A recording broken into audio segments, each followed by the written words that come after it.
Welcome back, everyone, to another session of the Half-Rate Heroes Adventure. Thank you for joining us tonight.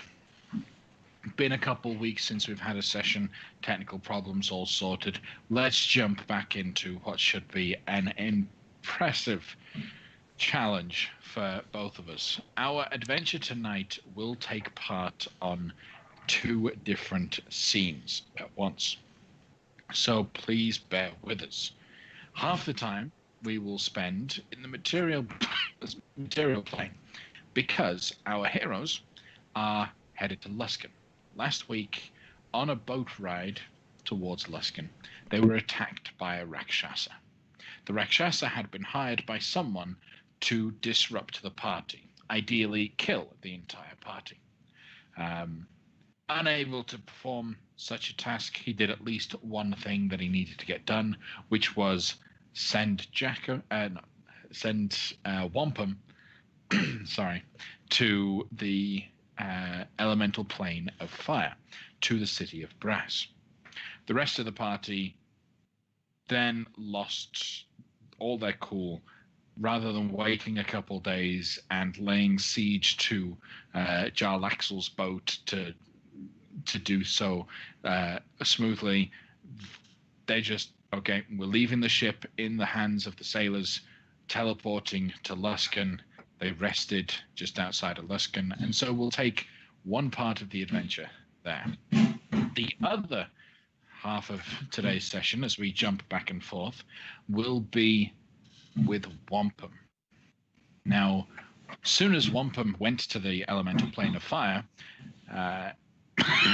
excuse me, sorry. He was immediately attacked by a large fiendish creature. And that large fiendish creature tried to slap some magical restraints on Wampum. Unfortunately, the magical restraints, he failed to do so, and in fact rolled so badly that Wampum managed to restrain this individual. The fiend then immediately shrunk down to a weakling size and is now being led through the city of Brass by Wampum. He's got time to kill effectively. As the party rush to his aid, we'll see what Wampum decides to do, and if he discovers why he was pulled to that plane in the first place. So, starting with our heroes in Luskan, or rather just south of Luskan. The teleportation circle that you learnt about, was a commercially used one, but for security reasons, the High Captains of Luskan made a point to make sure that no one has the teleportation circle to a location inside the city of Luskan. So there is a officially used teleportation node just outside. Once you get there, you guys rested, you will gain the full benefits of a full long rest. So hit points back up to maximum, spell slots back up as they would be, all of the good stuff. Hit dice, regain up to half your level, and so on. What are you guys going to do as you approach the city of Luskan? I'm going to take my cloak off. Okay. Put it away. So, are we in Luskan or are we approaching Luskan? Right now, you're just outside the walled construct that is the city of Luskan. On the land side of things, Luskan does have a walled section that you will have to cross through, an actual gate that has to divide the outside to the inner part of the city. So are we unrested because we haven't gotten into the city yet? No, you are. If I remember rightly, and it has been a couple of weeks, do forgive me, you rested outside the city last week. That's what I'm estimating right now. That's what I thought. If not, we can change it. But the teleportation node that's actually outside the city, because it's used commercially, it's also used by certain individuals who don't actually intend to go into the city of Luskan, but have business outside or near to the area. So it's not just a hole in the ground that people teleport to. It's actually more of a a shrine or a large complex where some trade, some rest houses, some stop-off points that caravans would rest in would use. You're only about a mile or two away from the walled city, but there is enough space and place around this teleportation circle to rest, to resupply as you desire before heading in. So you are rested. Right. All right. So Great. we're approaching Luskin in the morning. Mm-hmm.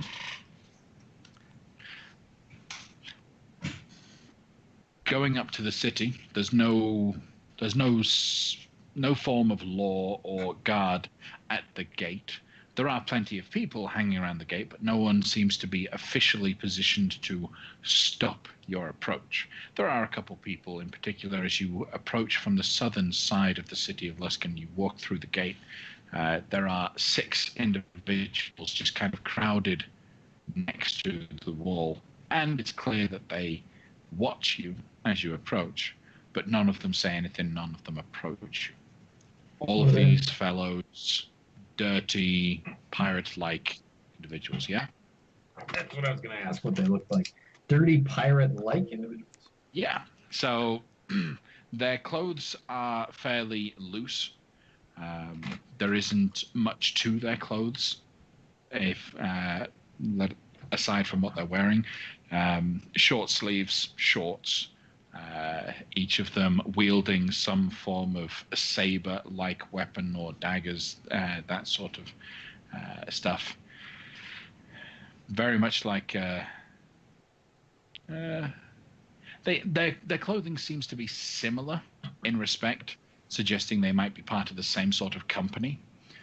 Same colors, same styles, the white tunic, black slacks,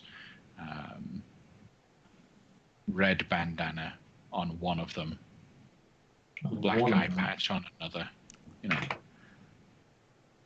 Bandana. Yeah, you said bandana, right? Bandana. Or sash. Yep. Bandana. Bandana. Bandana. Yeah.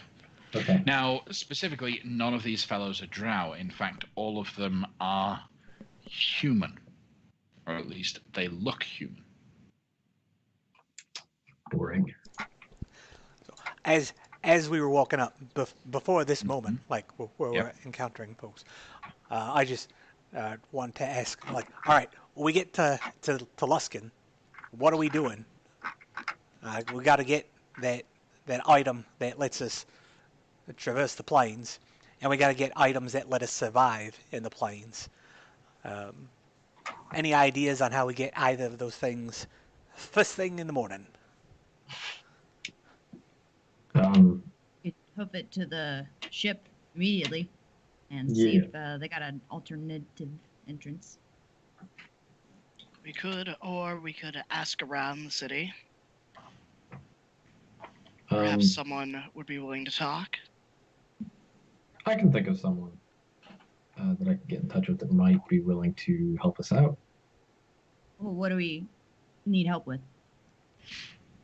Alternative ideas for plans, or maybe help just knowing what we'll need to know to get to the ship we got to get to without, getting shot at magic or crossbows or anything like that. Yeah, okay. If you want to. My advice, having lived in this town for a while, you want to keep everything pretty close to your chest and try to limit how much information leaves you. Because as soon as it does leave you, it goes everywhere.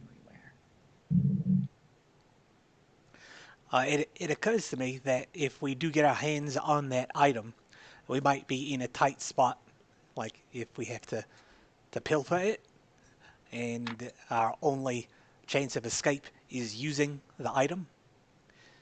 And if that's the case, then perhaps we should have all of our gear with us when we go to get the item. Sure. That's a sound argument. Oh, by the way, watch your coin purses while you're here. Like, keep them in front of you.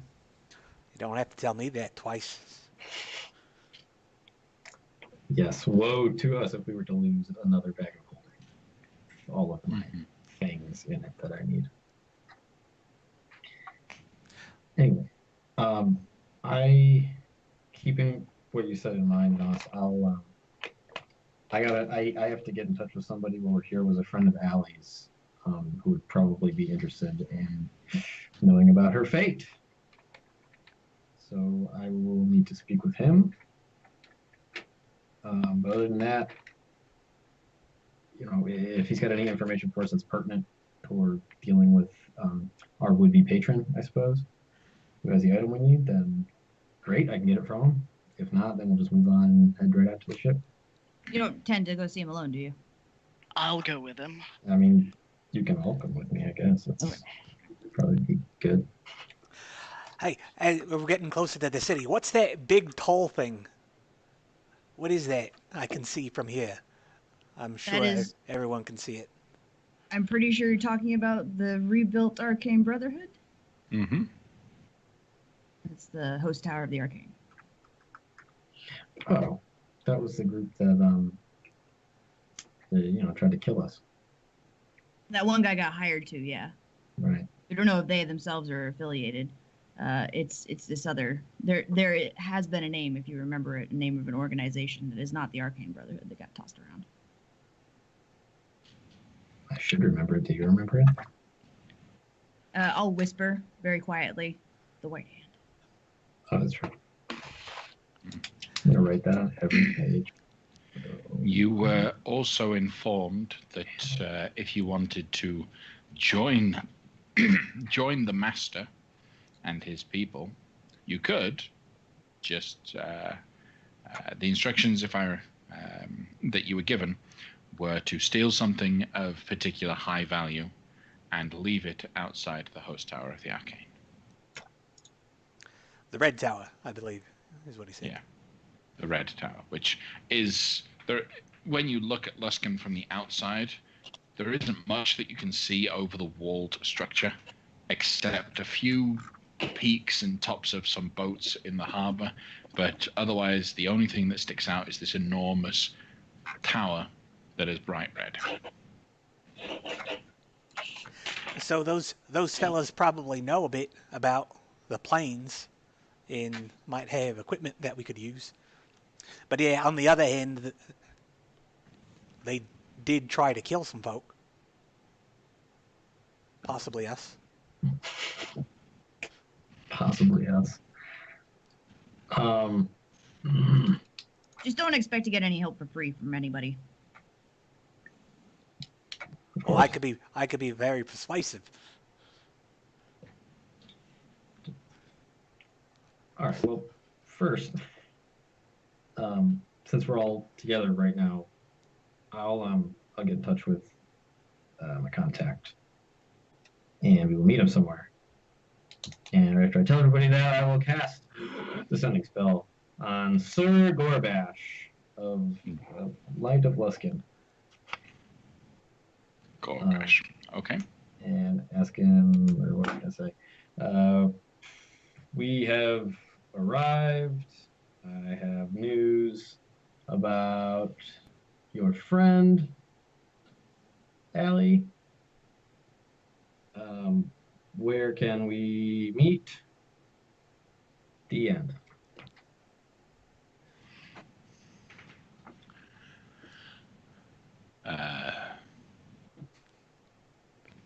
What? Okay. Meet me at the Grateful Pigeon Inn on the north side of the city. Bring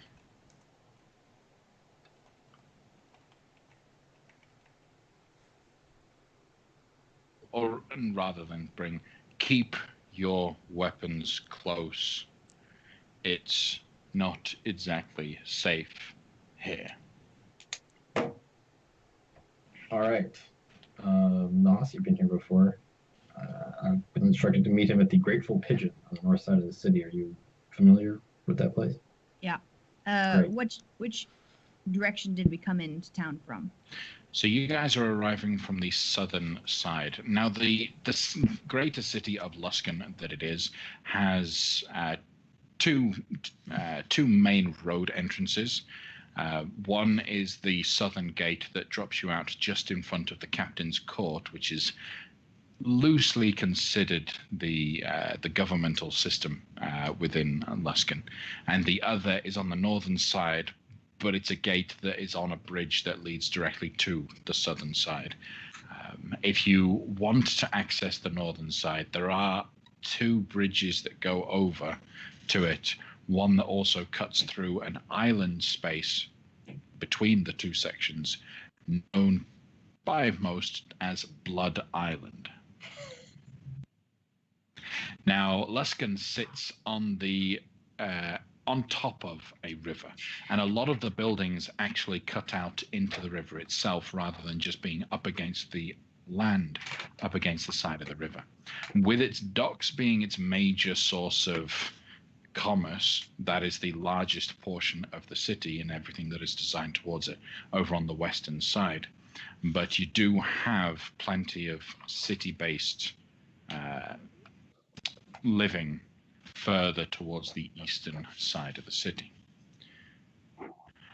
Heading in, you can easily see from your current vantage point to the west, where the docks are the islands that lead up to the host tower of the Arcane. It is sat on top of Cutlass Island, right in front of Dragon Beach. They like their fancy names in Luskan because to them, the story and the way in which it sounds is as much of a first level of intimidation as anything else. So the question is, would you walk down the main road that would take you through Blood Island to get over to the other side and visit the Grateful Pigeon Inn? Or would you go out of your way to the bridge that just crosses the water without crossing Blood Island?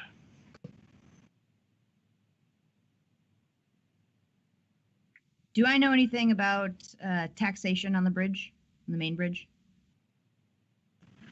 Are they taking tolls? The last guys that governed it. It's mostly unguarded as of late. Right now, there have been tolls in the past, but last time you left, they weren't as stringent on those tolls. Okay, so not to be any problem crossing the main bridge. Yeah. It's heavily guarded, so. Mm-hmm. All right. Crossing through the city, a couple things hit you while you're here. The sounds that you can hear just deafen out most normal level of conversation. You've got the sounds of boats creaking in the harbor, bells ringing, people talking. Not so much talking, but shouting at one another. There are a lot of taverns and inns and locations that have a lot of loud music coming out of them as you're making your way across this street. But you are also hit by a wretched stench of salt water mixed with urine as you're walking down this main road. Blood Island gets its name simply, mostly by the red rock that it's actually built upon, and it slightly seeps into the water around it. So the water immediately around Blood Island looks like it is filled with blood. Unfortunately, to make it even worse, that's where they've rebuilt their fighting pits. And as you walk down, you see these enormous cages positioned all around this island on either side of the main road, and people are just going at it inside these, beating one another up to a pulp, and there's blood dripping everywhere. People are placing bets. Everyone's having a good old time, but there doesn't seem to be any sort of rules. You watch as they really go to town in these fights. Crossing over the bridge, the Grateful Pigeon isn't too far into the city. It's down a darkened alley that isn't really used as much by other places, but there's still a lot of noise going on. You cross by a couple brothels as well as shady salespeople, and they look shady, almost like they're trying to look shady. When you finally get to the Grateful Pigeon Inn, it's a 2-story building. Outside the front of this tavern is a sign that is quite clean compared to the rest of the building, with the image of a pigeon currently having its head sliced off. As you walk through the doors, which are swinging doors that kind of flap behind you all, there isn't that much music going on in here, in fact. There's someone in the corner quietly just reciting poetry, but it's pretty bad poetry, and people, every now and then, they throw something at him. Sometimes it's a coin that's aimed for his head. Oftentimes it's just a bit of rotten fruit. There is a bartender off to the side who is clearly a half-orc, nice, big, burly individual, shaved head, and just wearing nothing but a huge worker's apron. You don't know what Gorbash looks like, do you? I should, I think, because I was reading Ellie's mind to get an idea of him to be familiar enough to do the sending spell. Okay, fair enough. So, Graham, since you helped to create Gorbash, Yep. would you mind describing Gorbash to us? Sure. So the situation for him is he's actually gotten himself into a bit of trouble, and he's hiding out right now. Okay. So with that in mind, describe him and how he would be positioned within the Grateful Pigeon Tavern. Sure. So he's a big, burly, heavily muscled half-orc. One of his front tusks is cracked off. His skin is a greenish hue. He wears a green breastplate that's like not full plate, but it's pretty heavy armor. And he has a battle axe typically on him that is serrated on the edges. Typically in this scenario, he'd probably be somewhere where it's defensible, where people have to come at him from one direction. Okay. So he's positioned as close to the bar as he possibly can, but with his back up against the wall. He's sat in a not in a booth, because those take forever to try and slide your way out of. He sat at a table with his back in a slight corner next to another booth with a bunch of chairs around him. He is alone, and his axe is actually placed down on the table in front of him. And as you are in there, you spot him staring intently at the axe. At his own axe? At his own axe. All right. I will walk over with the utmost discretion and quietly and calmly approach this violent-looking gentleman.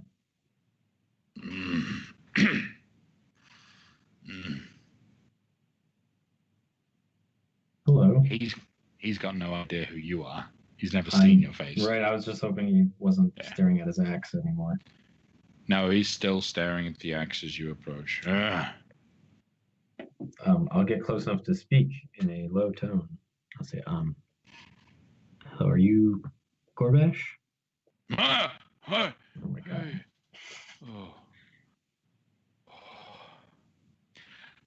Don't do that.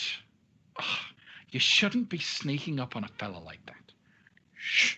Sit down and we can talk. Okay.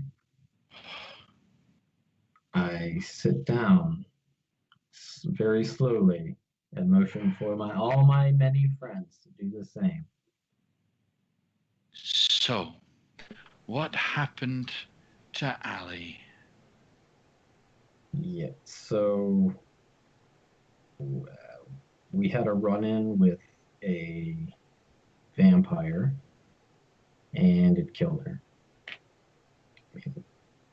That's Oh, that's the gist of it. I tried to bring her back, but it appears that her soul is trapped in the first layer of the nine hells, and we've got other more important stuff to do. Not to make light of what happened to your friend, but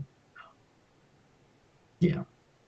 oh, oh, okay.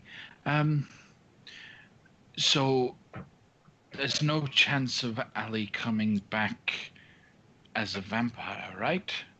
Oh no, goodness no. Well, Okay. I suppose there's a chance, but we, What? we, we put her body somewhere safe with people I guess we trust. So I mean, she Okay. should be fine, but anything could happen. I don't want to be disingenuous with you. Okay. Well, I appreciate you telling me about about Ali's situation. It's been a long time since we ran together. Oh, it was a good time.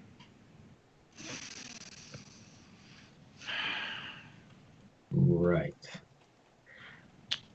Well, I understand with her gone, you're obviously under no obligation to help the rest of us because you don't know who we are. But I just thought it was prudent to let you know what happened to your friend. Thank you. I appreciate the word. Um, I appreciate you letting me know. Um, what can I do for you? You didn't have to tell me. You're right. So, I didn't. Um, excuse me. well, we are sort of new in the city, I guess. Um, gosh, we were just. What can you tell us about the Brotherhood? Oh, oh. Um, do you really need to deal with them?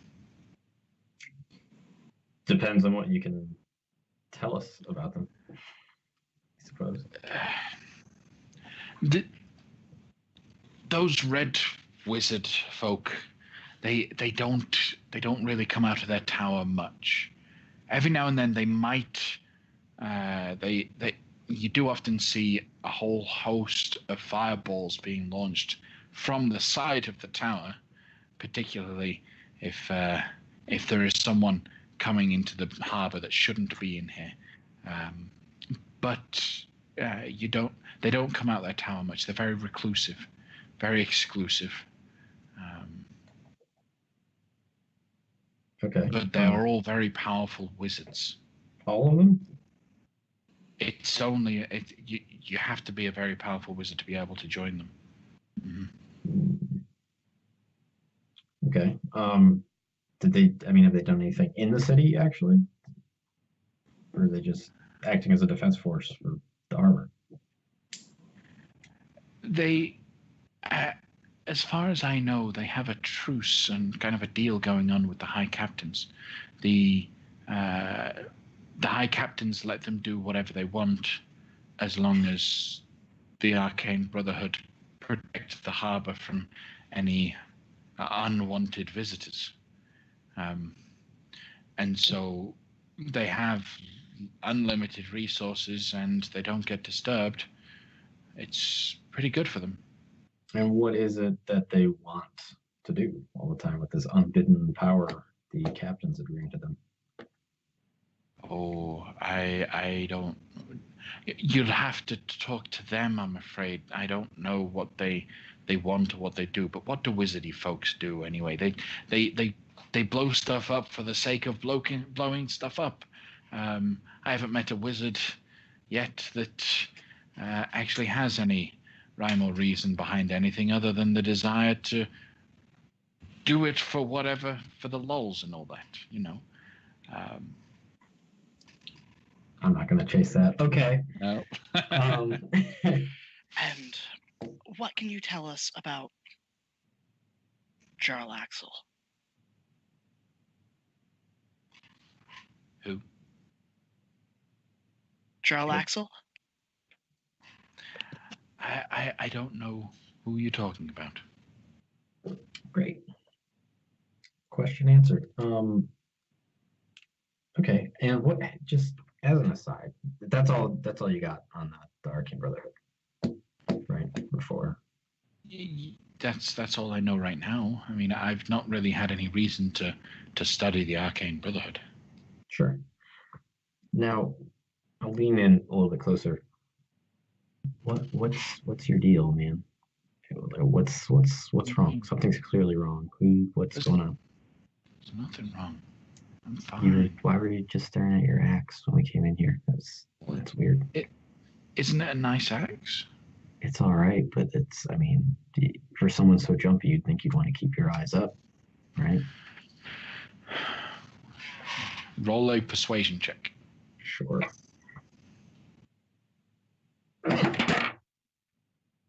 Ooh, that's bad. 7. 7. I was just daydreaming. That's all. Nothing to really worry about. You're fine. Philmac, bring us a drink. The bartender walks over with a nice big frothy mug of ale. Thank you. Would you like one? No. Yes. Yes, please. 2 more. Come on. Thank you. And another 2 will be delivered. Welcome. Great. Well, I'm happy to sit here and drink, I guess, or watch the rest of you drink for a moment. But I guess I don't have any other. I don't want to press you any further. Well, if you don't want to, I don't mind. Do you, Kale, from what you've told me so far of your comrade, Mr. Gorbash, do you have any idea why she would be there and stuck, unable to be resurrected? I don't know. Off the top of my head, I hate to say it, but she is a tiefling, so kind of goes with the territory. That was my She's first guess. from there. But maybe she had it in wrong with some of the bad people down there. I mean, I'm just a hired muscle. I get by just, I break things. I don't really study things, so I don't know much about the hells other than I don't want to go there. That would not be a good idea. You're not going there, are you? Not right now. Whew. Whew. When we do go, do you want to come with? Oh no, no, no, no, not at all. Not even for your good pal, Allie?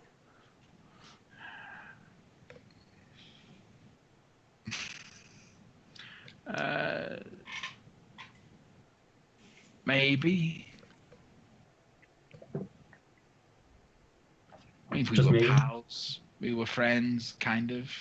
We worked together. We served together. But that is hell. Like it's literally hell. All the bad things you ever hear about, it's all gone to hell. It's all that's literally where that is. I lean over to Nos. I said, I told you I was persuasive. He was a hard no, but now he's maybe.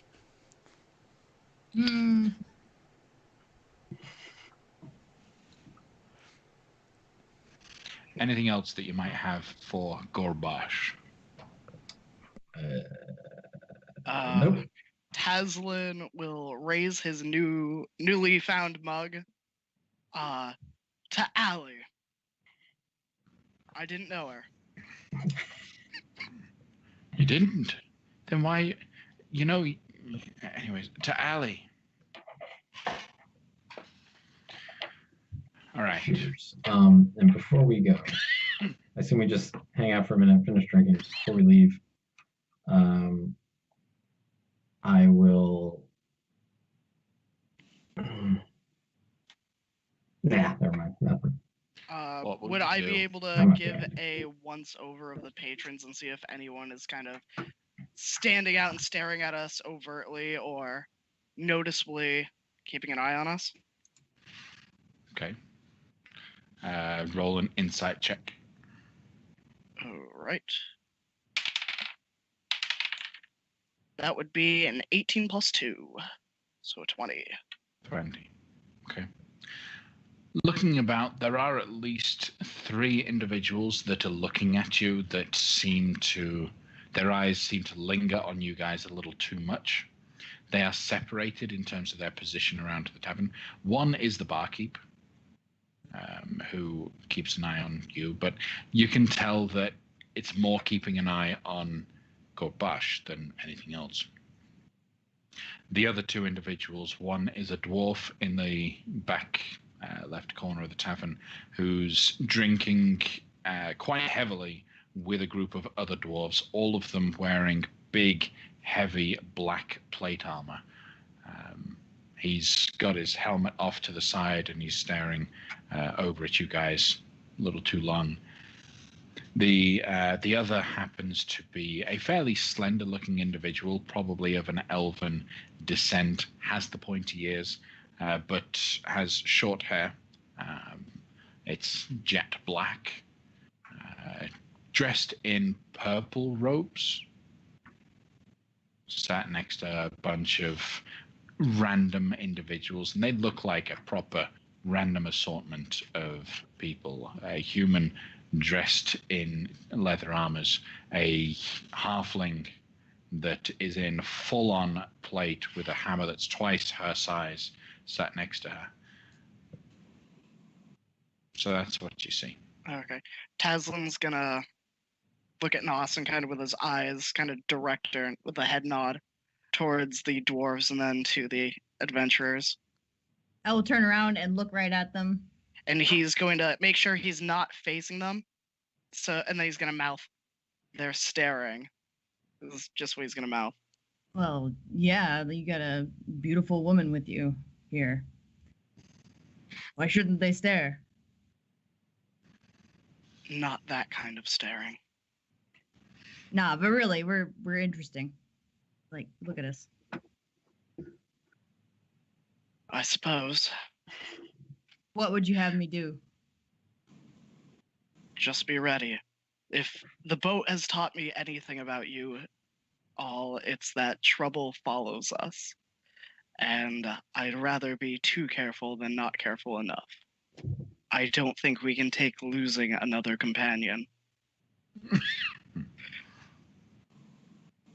We're still all at the table with Gorbash while this is going on, right? Mm-hmm. And he's looking back and forth at the both of you and looks quite concerned, fairly jumpy. He'll look at the guys that are staring, that you've pointed out that are staring. Okay. Holds the axe a little bit closer to him.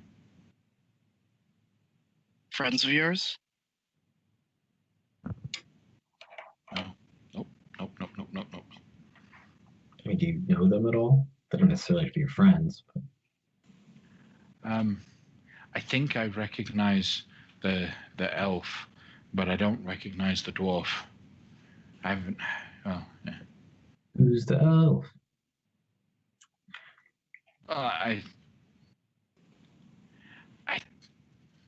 think he's been following me. I don't know his name, but he's been in a lot of places I've been in lately. Why would he be doing that? I don't know. Why do people follow people? name a specific reason for you, but there usually is one. Well, I mean, I've done some things. They might be following me for some reason like that, but Have you tried sending him a drink? no. I don't want to get the wrong idea across, you know. You don't know what the right idea is either. So you gotta, if you want to know about him somehow, you gotta test something. You sure? I mean, your life, man. Just saying, like if you want to know about him, go ask. He'll hold the axe for a moment. Okay. Do this. Yeah. He stands up, puts the axe on his back, and walks right over to the elf. As he's doing this, Taslin's kind of got a hand reaching into his robes for his components, kind of just preparing. Okay. While that's going on, Wampum. Aye. We left you in the city of Brass, a city that gets its name as much from just simply the hue and the color of everything around you. Everything is orange, a burnt kind of orange, quite reflective as the heavy heat in this place just seems to cause the air around you to shift. Now, the city of Brass is livable, and it's something that you can stay within without any sort of issue. But it does feel like hotter than any place you've ever been to already. You have this little fiend that's strapped in the restraints right now. What are you doing? Little demon, let me ask you a couple questions. Yeah. Number one, you said that there's been a contract out on me? Yeah. Yeah. So, I was paid to come and collect, you see. And how much money did that be? I was given 300 souls. Souls? Yeah, souls are the currency down here, though. In this here city. So how do you get souls? Well, you know, if you have souls, someone has souls, someone gives me souls, you know? Where do you store them? It's a bit more abstract than that. I don't actually physically have the souls, but they belong to me. So I own them. Yeah. So since you are in the restraints that I put on you, Mm-hmm. that means I own you, right? Well, not really. No. Doesn't work that way.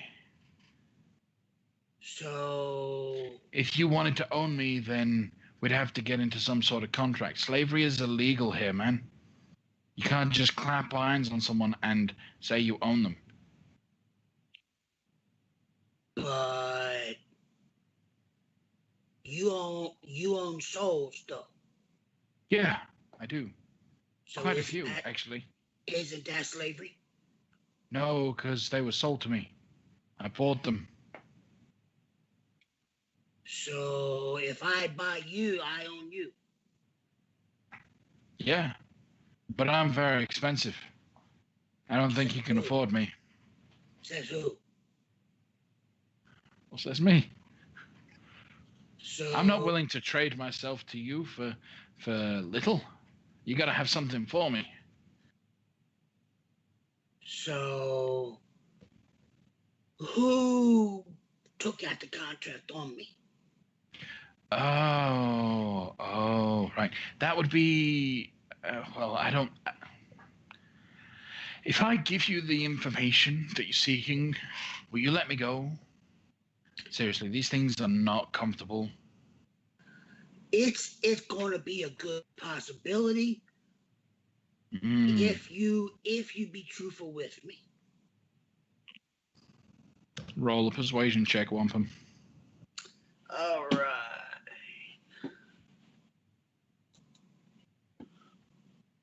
That's a 23. Okay.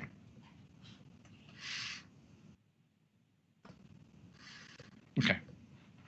I was paid to come and collect you for a dark lady by the name of Van something. Yeah. Oh, Van the Durst, you say? Yeah, she's the one. She put the contract out on you, and we came to collect you, and we sent our friend to go and bring you here.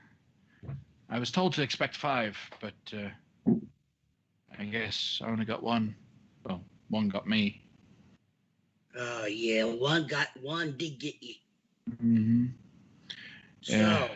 So where is he supposed to drop me off at? Well, I was gonna take you to her. She wants to torture you herself. And where would this be? Over on the. Let me look at my map of the city of Brass.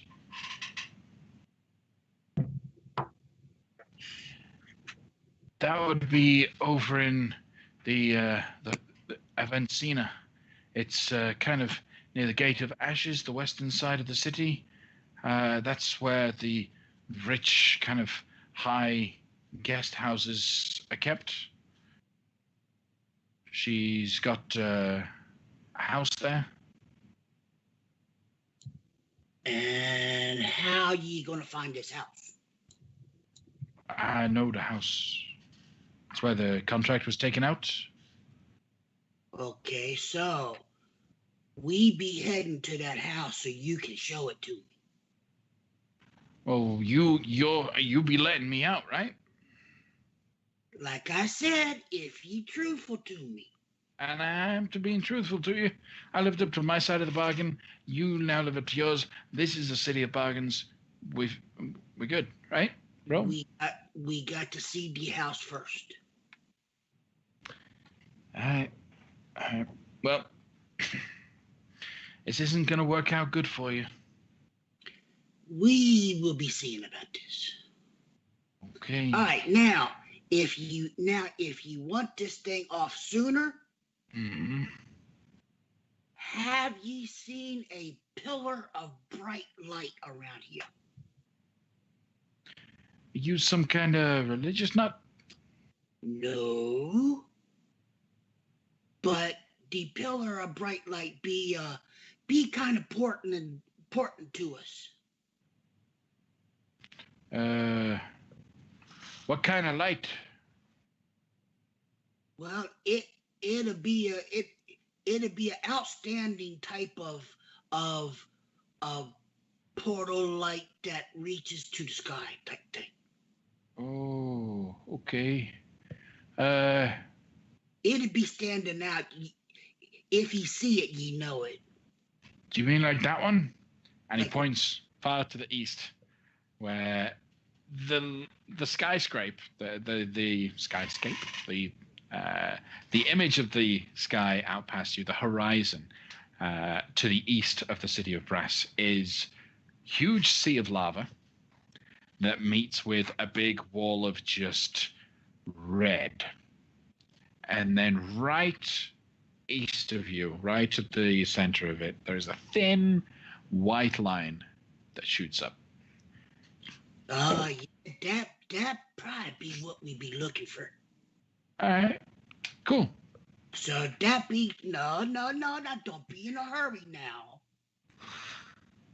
Let's be going to look at this house. All right, we look at the house. Uh-huh. I show you the house. You let me go out of the restraints. Deal. Shake on it.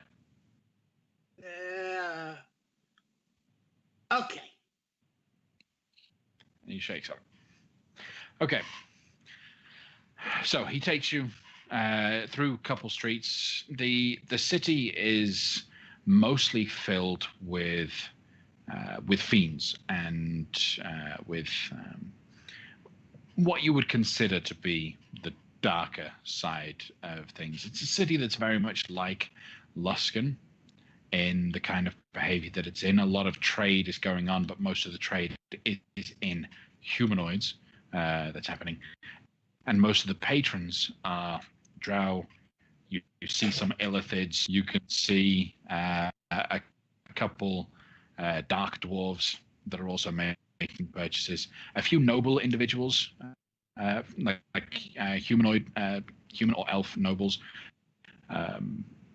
covering themselves quite a bit to kind of conceal their identity. But by their demeanor, by their look, it's clear they are noble individuals making some form of trade. And the marketplace, as you're headed past the commoners' market, is just glowing with all kinds of items and treasures that are on sale. He walks you past the marketplace. And just off to the side, a couple blocks away, you see a large building. It's made out of a white stone, or at least it looks like it's made out of a white stone. It's about 40 foot high. But this building is actually sat on top of a small moat, a small island set in a lava pool. So rather than a river of water, it is a river of lava that's surrounding this white stone building. There is an enormous black iron gate that is slowly glowing just ever so slightly towards the hinges under the immense heat that it's under. But other than that, there isn't much in terms of features on the building. But on either side of the door, there are two big flags that mark this as House Nadursk.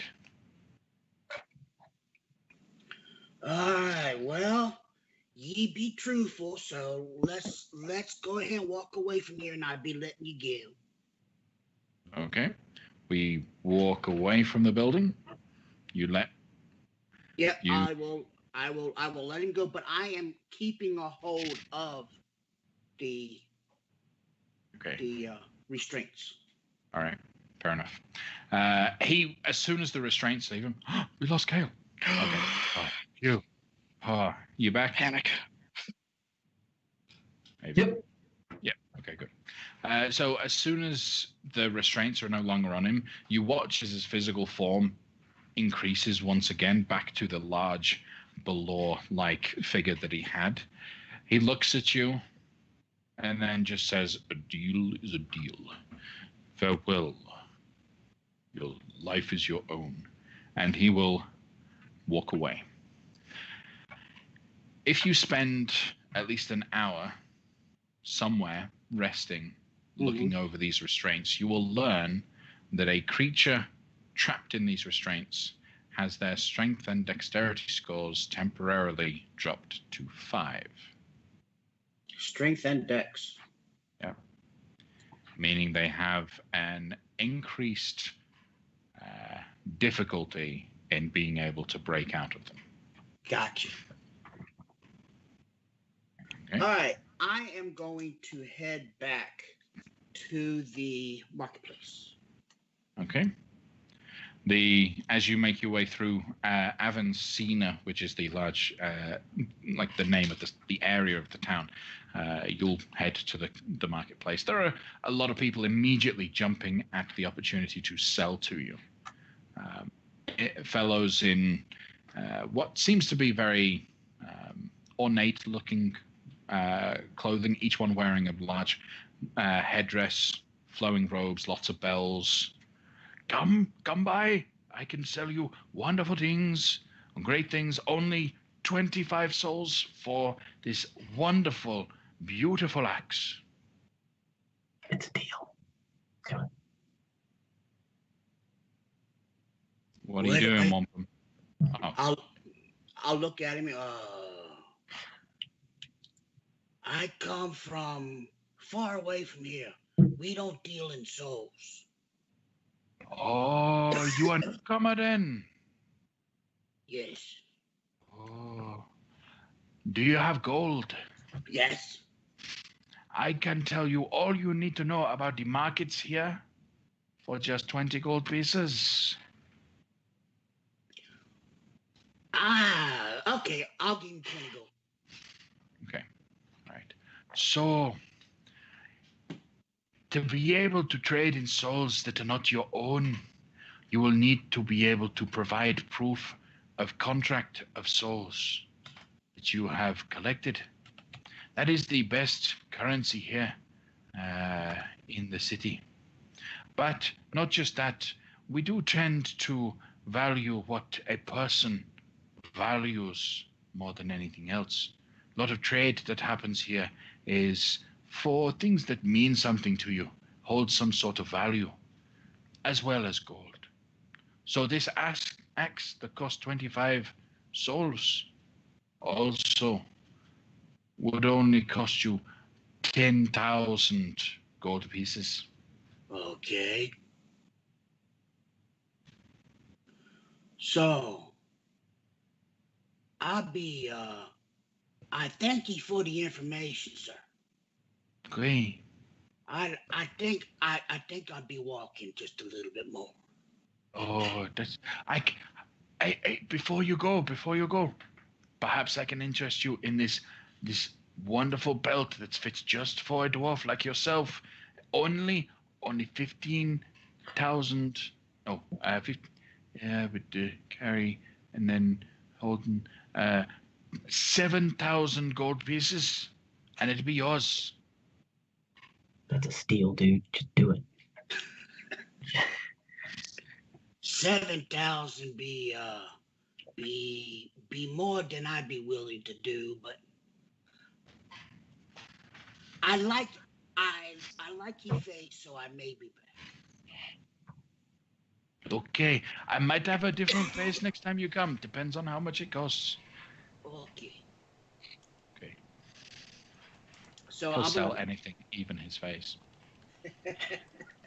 I'm gonna walk on, and I'm looking for a dwarf if there is one. You'll find one. Or at least after you walk around. You won't find one in the commoners market, but you will find one over in the foundry. Plenty of dwarves are being used in the forges of the city of Brass. All right. Brother. Sister. Yeah. And I'll walk over and I'll headbutt him.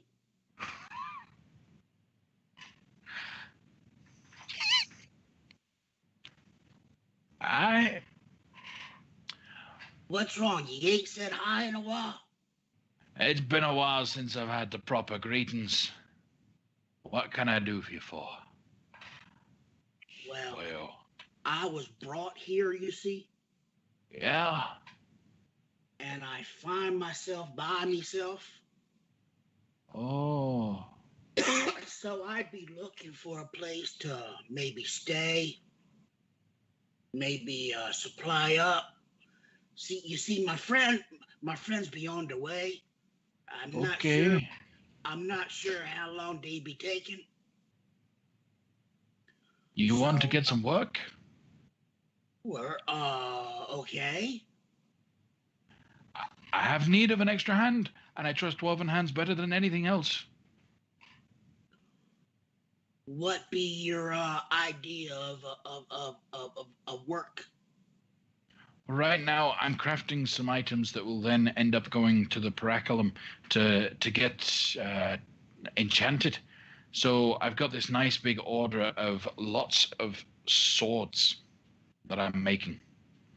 I could do with a hand to help get them out the window quicker. I'd be interested in earning my keep. Perfect. We'll put you up for the night. We'll give you food. We'll give you drink. We'll give you work.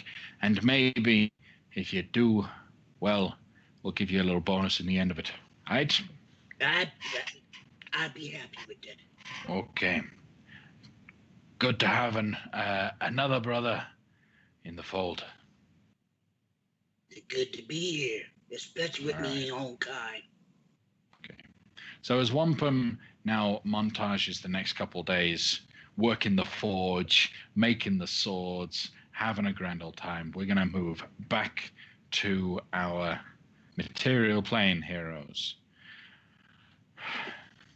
Gorbash has just walked up to the elf, talks to them, loud, deep voice that he puts on when he's talking to people that other people.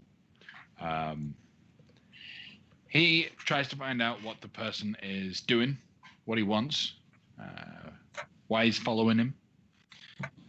After tense back and forth, he'll come back and let you know.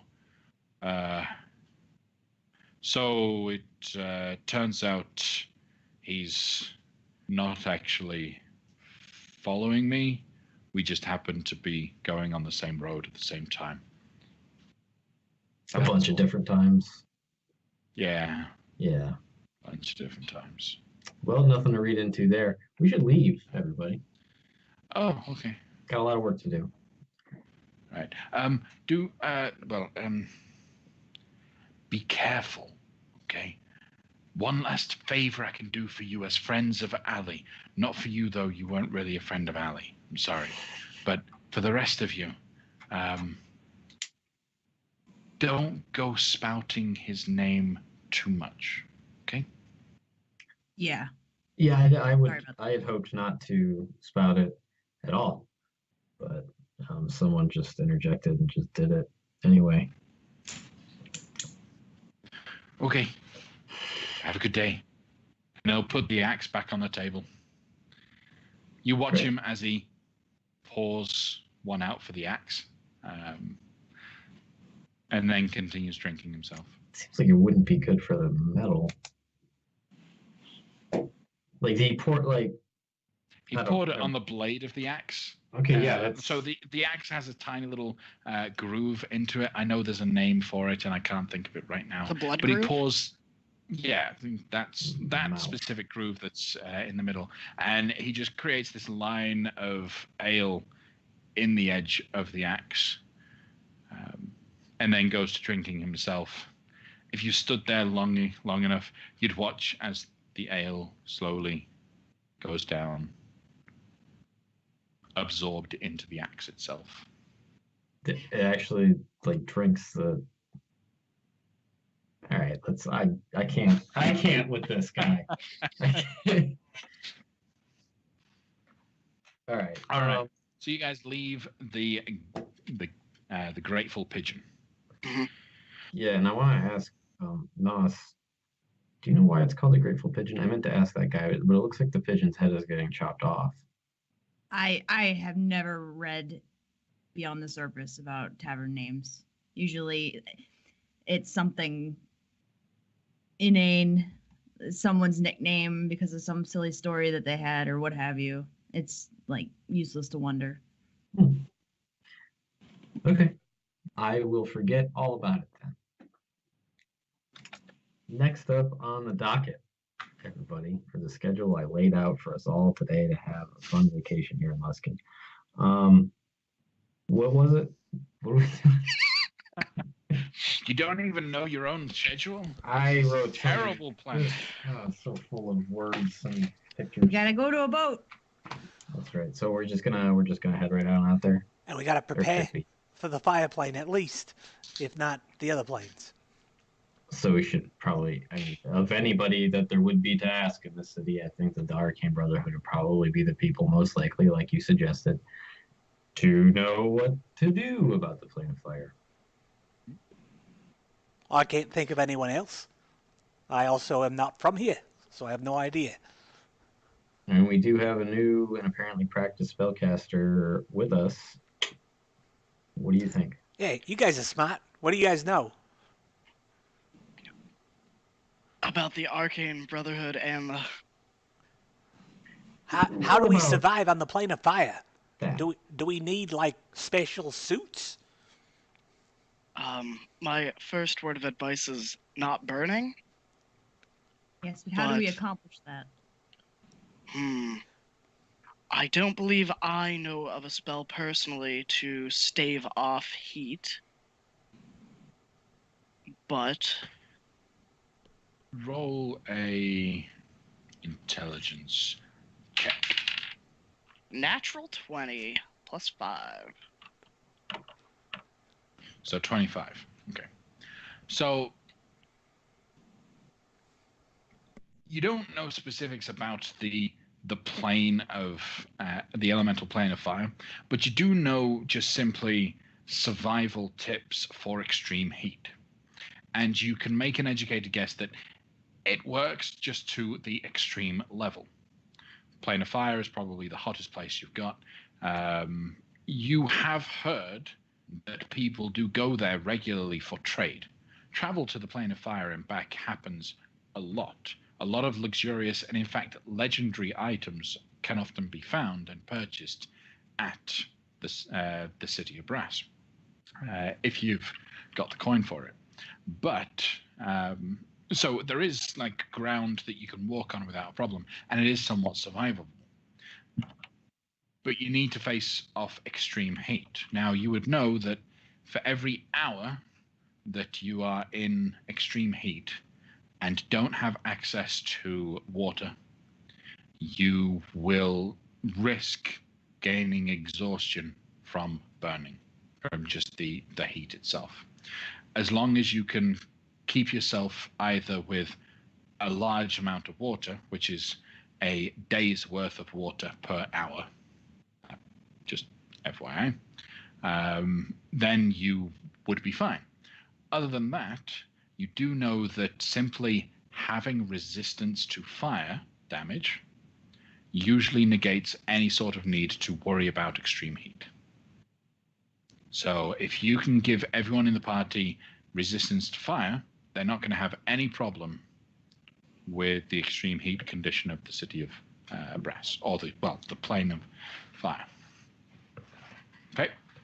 All right. We can walk there, but we do need a substantial amount of water.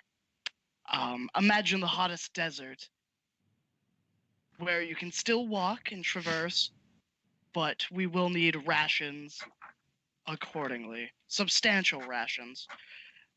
There is trade in the City of Brass. Many items are made there. We could perhaps trade within the city for these items. No doubt they are available.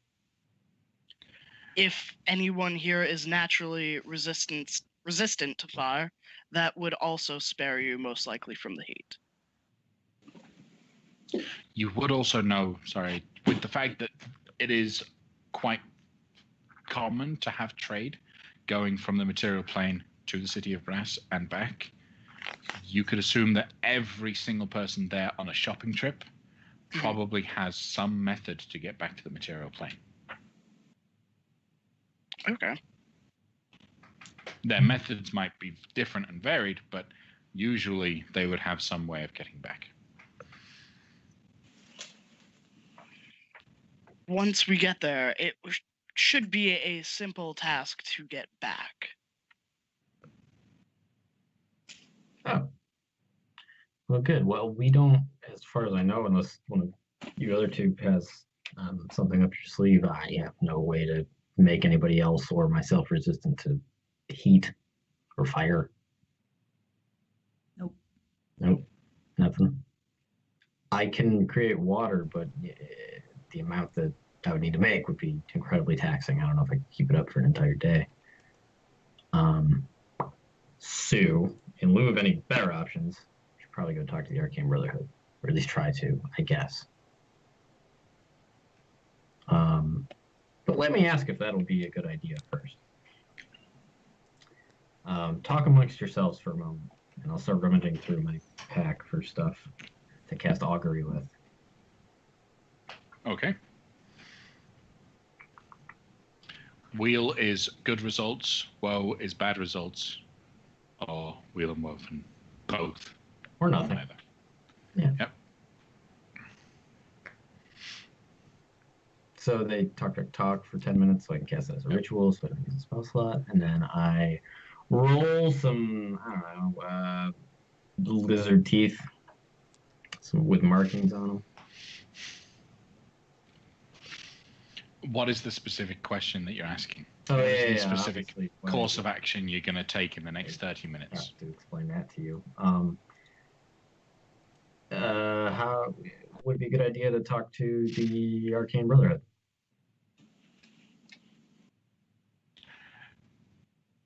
Wheel. Yes. All right, everybody. I have the answer. We'll go talk to the Arcane Brotherhood. Okay. It should go well. It should go perfectly fine. Nothing will go wrong. We'll get all the help we've ever needed up for anything. Absolutely. As long as you get there within the next 30 minutes. Off we go! So, you charge off through the city, across the Blood Island, and back towards the host tower of the Arcane. Now, as you actually get to the island itself, the host tower is separated from the world around it by this huge, well, I say huge, 15-foot tall black stone wall. There doesn't appear to be any sort of gate as you approach. In fact, there doesn't appear to be any windows at all on this host tower, or the big black wall that's around it. What do you do when you get to the tower? There's a big tower and a wall around it, and no opening Yeah. and no windows. Close to 100-foot tall red tower with a spire that streaks up, almost carving through clouds. On a particularly low cloud day, it would actually be cutting through the clouds. At the base of it, you can see this black stone wall. No doors, no gates, nothing. Poke it with my angel mace. You poke it with the angel mace. Stone, just black stone. It is black stone, and very quickly you'd be able to learn that it is pure black obsidian. Ooh. But looking at it, it's not a case of this was built out of obsidian blocks.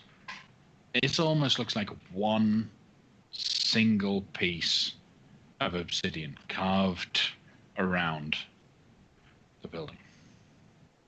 I will pull out my wand of secrets and use it, wave it in front of me, and use it once to detect any hidden secret doors or traps within 30 feet of me. Okay. It's just going to direct me to the nearest one. Yep. It'll start to buzz and vibrate and point you towards the eastern side of the wall. You kind of follow it as it leads. Once the wand gets up to the wall, the obsidian wall seems to change color slightly. A bright white plaque seems to just materialize where the wand is pointing you to. Written in large capital letters, in common, are the words, that's cheating. Oh. Signed, Stow it away. Brotherhood. Jurassic Park reference. All right, well. Isn't that all wizardry? Cheating? Depending on how you want to look at it, I guess. What else is there to do?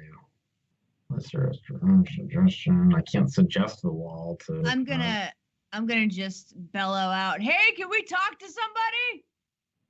Anybody home?" Roll a persuasion check.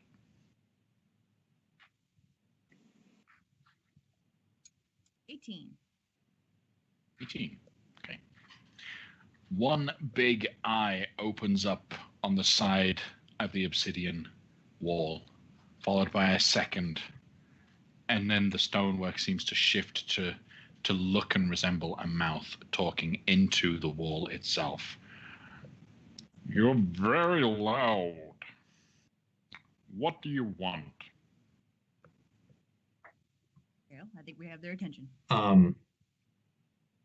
We would like to gain entry into this beautiful, frightening building of yours. And what do you have to offer the tower? Oh boy, what do we have to offer the tower? You mean aside from our winning personalities? Uh-huh. Uh-huh. No. I will reach into my bag of holding and call out the tourist's guide to Silvery Moon. And I'll say, how about this? The eyes start to scan over it. Oh. Hmm. Okay. Stone begins to shift and open up. You look past the obsidian wall, and there is or at least there looks like a moat around the tower that is actually it's like looking down into nothingness. You just watch a huge drop that you can't see the bottom of. The tower's floating on top of it. Then slowly earth begins to build up to create a walkway. A door appears in the side of the red building, swings open as the pamphlet that you just offered gets pulled out of your hand magically and flies inside. Okay. I was going to ask if, like, the mouth ate it up. No. Dang. This is cool, too, though. I guess we can go in now. Yep. I will walk forward unafraid of anything going wrong. Okay.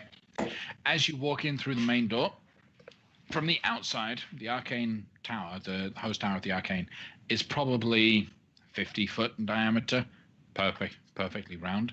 Inside, immediately, you recognize, okay, magic is afoot, as the inside is clearly 100-foot wide rectangular room.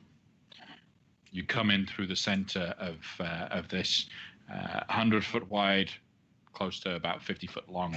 I guess that's the other way around with a rectangle. Anyways, big building, but you come into the side of one of the long edges, and wall upon wall of shelves, display cases, loads of books and scrolls all over the place, and your little pamphlet flies around almost like it's looking for the right place in the bookshelves to be slotted in, and then finally slips into the shelf itself. A set of stairs begins to materialize out of dust from somewhere outside or above or something, as a spiral grand staircase that's gilded in bright gold appears, and a small gnomish individual, female, bright, big blue eyes, really wide, just a huge smile on her face as she skips across the hall over to you all. Top of the morning to you. So, what can I do for you today? What are you offering to the tower?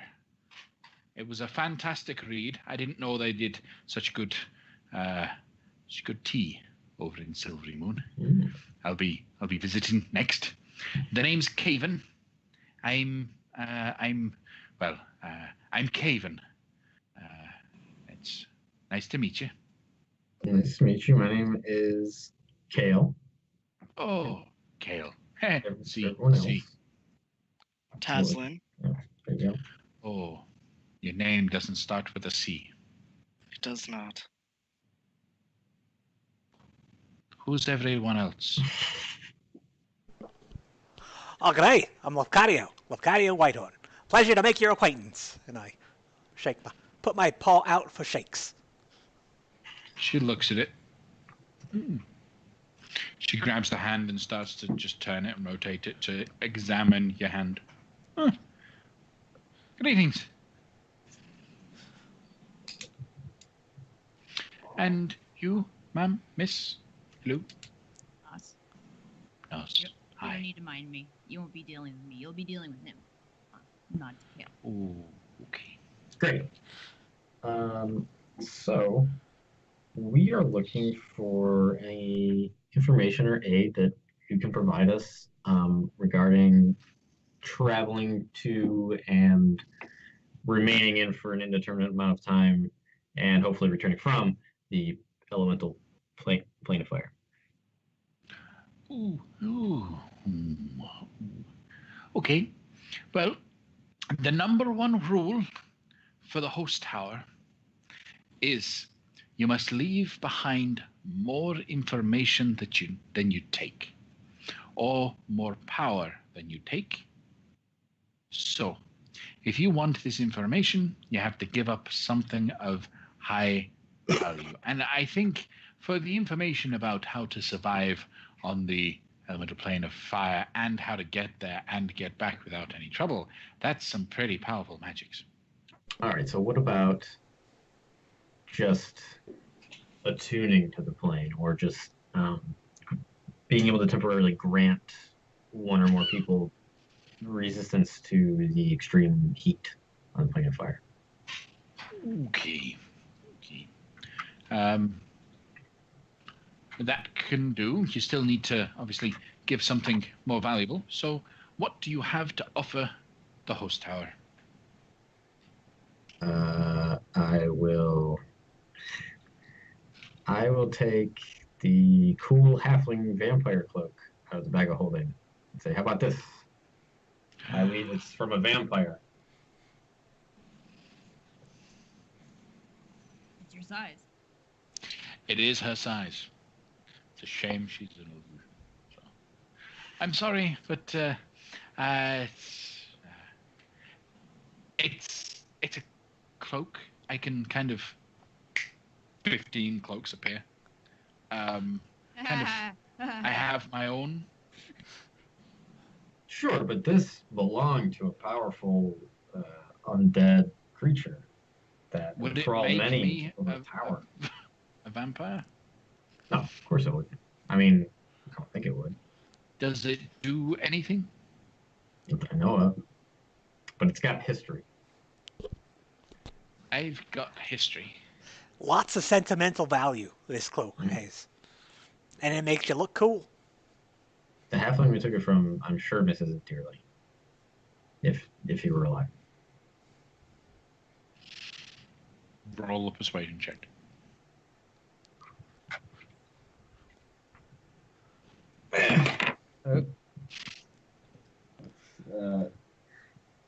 Nine. I'm sorry, but your offer has been rejected. All right. I got an idea, Kale. Here, come here for a sec. Yeah. I'll kind of pull him into a huddle and say, "You're thinking about a lot of things that are physical. What about what's in your head? Knowledge." Teo, what was the name of the city in the Shadowfell that the flying castle crashed into? Oh, right. That was That was your hometown. That was your city. Yeah, that was your hometown. Yeah. Did you not have the name of your hometown? I think it's Gloomrot. Yeah. Would news from the Shadowfell be equatable in value? Depends on the value of the news, you see. If you're just telling me something about the Shadowfell that's not really useful for us, then it's not really useful for us. That is fair. What about recent news based on recent events that are currently going on in the realms themselves and the planes.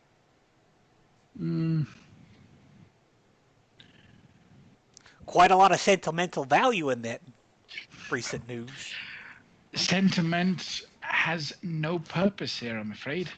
We deal in what's actually valuable. There is no sentimental value, I assure you. Okay. You give me that information, and I'll see how much it's worth. Recently, a flying castle crashed into Gloomrot in the Shadowfell, And drawing the interest of the denizens of the Shadowfell to investigate on the planes themselves, bringing me here. Okay. She starts thinking. All right. It may be possible to augment potions of resistance to have extended periods of time and extended durations to provide you with up to 24 hours worth of protection from fire.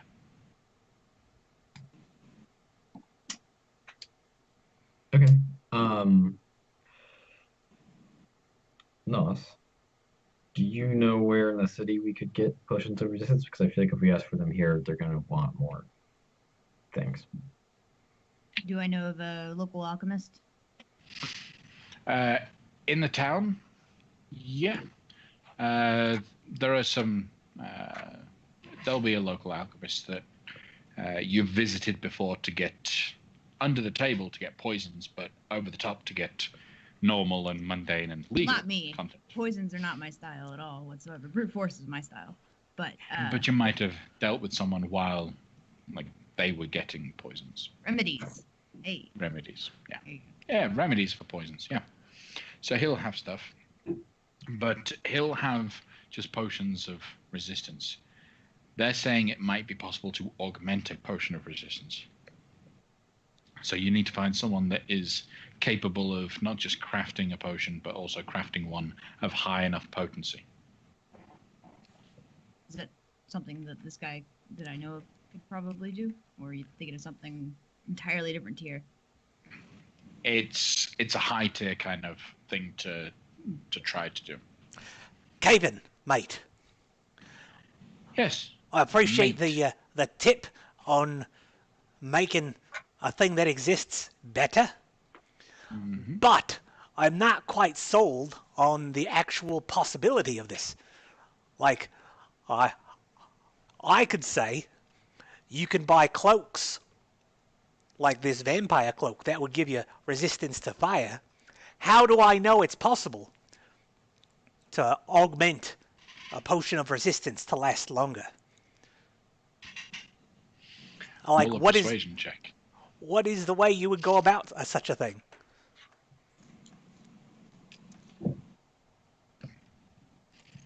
That is a 16. 16. Okay. Well, I would do it by... Yeah. I'd do it by taking what is already a potion of resistance and magically transmuting it into a more powerful version. Oh, were you looking for a step-by-step way of doing it? Yeah, see, no. Not gonna give that for free. Well, what would it cost? Would it cost? For 4 of you? Let's make So it. four- Let's make it an even 5.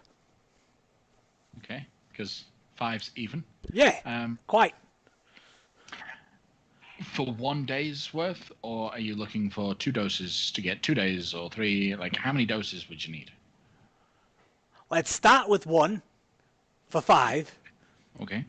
and then let's go crazy and up to 3. Okay. 1 dose of 24-hour resistance to fire. For 5 people, we'd be willing to do it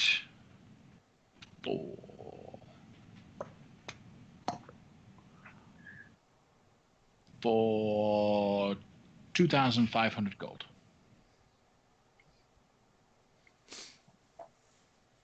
That is 500 gold per person per day. That you need it adjusted for. And how much was the vampire cloak worth again? Gold wise? Remember, inestimable sentimental value of this cloak. I mean, off the charts. Who knows what this cloak has seen and done well in the service of a vampire powerful enough to take over an entire city eventually, apparently. Okay. Right. I will buy it off you. Mostly just to get you to stop talking about the vampire cloak for 25 gold. I feel like we can get a better deal somewhere else with Cadio. I agree. All right. Mike, can we have a moment? And I circle the party for question time. Yep. Mates, what do you think if we can get 1 dose and then bring it to the bloke that knows and have him reverse engineer the recipe? That risks the chance of him ruining it and us having nothing. Well, then we're out 500 gold. And then we have to figure out a way to acquire a lot more because we don't have, I don't think, 2,500 gold. Perhaps the host tower has resources needed for gathering in the plane of fire that we could do while there to pay for the cost of the potions.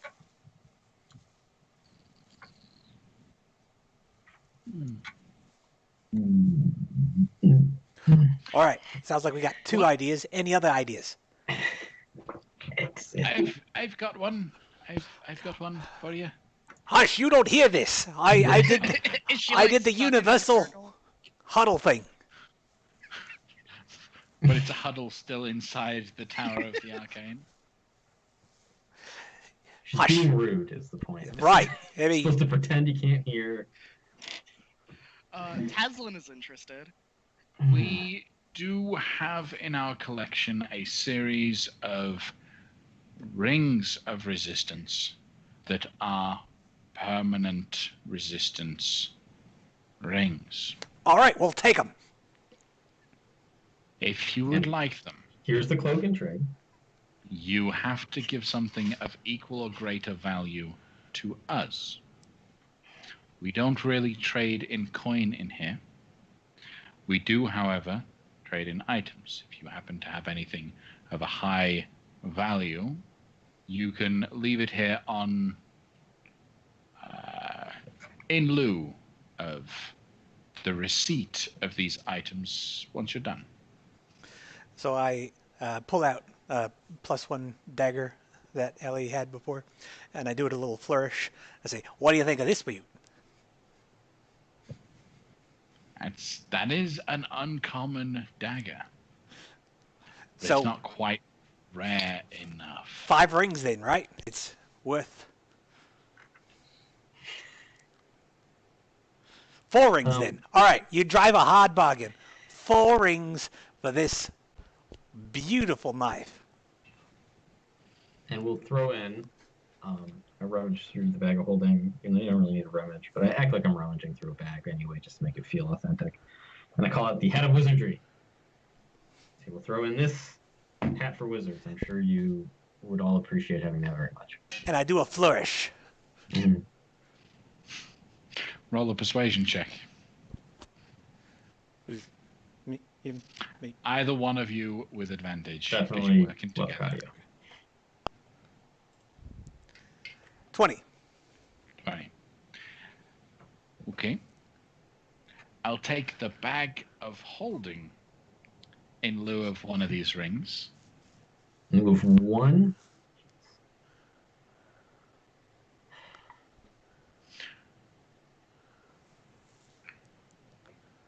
Your friend brings up a good idea. I assume you're friends. You're here together. I might have something that I could do with you doing. A task for performance, as it were. If you're willing to sign a contract that you will complete this task, I'll give you the rings. Upon the proviso that you give the rings back upon completion of the task.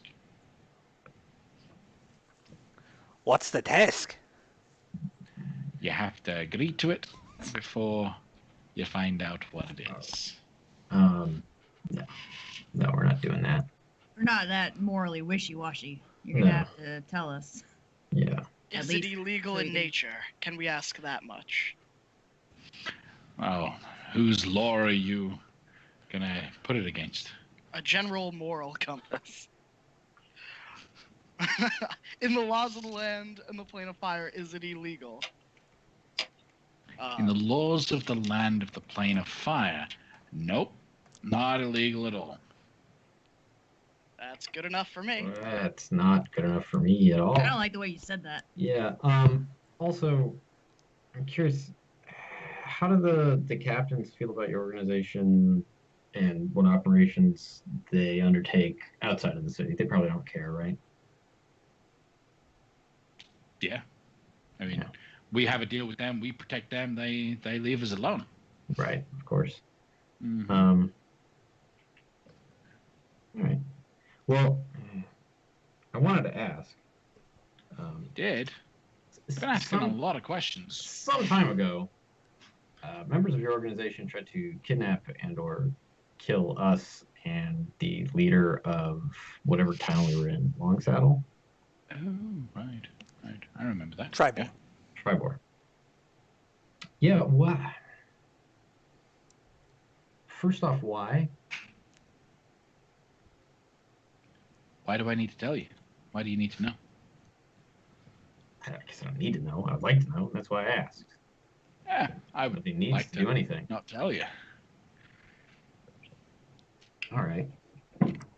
Well, we killed all of them. So that was you then? Yeah. The people that you sent them to go get never. The people you sent never came back, and they certainly didn't come back with the people that you sent them to get. So they're dead. We killed them. We made sure that they died. Okay. I gotta admit that kind of disinclines me to do any sort of business long term with you. I have no problem handing over trinkets and things of that nature, but as far as signing a contract, I don't think that's ever going to happen. Well, you see, I think we're in a position where you need something from us more than we need something from you. Honestly speaking, if the door were to close right now, I wouldn't think twice about any of you. But Fair. you'd miss that cloak. You wouldn't be able to fall asleep at night. You'd be about to nod off, and then like, oh, what could it have been if I had that cloak? If I were not such a small person, would you stop making the jokes? No. May I read over the contract? Oh, it's quite simple, and she'll pull out a document that simply states that the undersigned agree to perform to their best ability the task agreed upon, the task that will be informed upon afterwards, in return for, and then he'll add in the 5 rings of resistance, fire resistance, and your side of it is just you have to perform the task. You have to make every effort to complete it as quickly as possible. Mm-hmm. You also have to return the rings when you complete the task. Mm-hmm. After which, you are no longer held in account for the for the contract. Are there any you... loopholes or ways not to get out, but should the party be unable to accomplish said goal and return the rings, is there any penalty? The penalty on your side is that you sign over all rights to your own freedom and life to the Arcane Brotherhood. Okay? How much would one of those rings be to just buy it off of you? Oh, 5,000 gold. I'll take 1 potion, please. Yeah.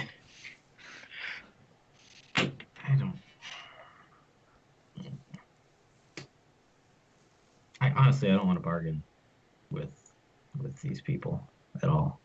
That's fine. I'll get the potion because I have an interest. Okay. And he'll, she will wave a hand. A potion will begin to float from one of the shelves over towards you. Here you go. 500 gold pieces, and it's a done deal. And this is a potion of fire resistance that has been altered to last 24 hours. Is that right? Yes. And do I believe her? Roll an insight check. 16. Yes, you do. I'll take it. Mm-hmm. If it means anything, you can split that one in half and get 2 potions for 12 hours, then split it in half again, 4 potions for 6 hours, and so on. If you don't think you're going to need a full day's worth of resistance. Okay. Do Thanks you for the tip. mind if we cast any spells in here? Depends on the spell you're casting.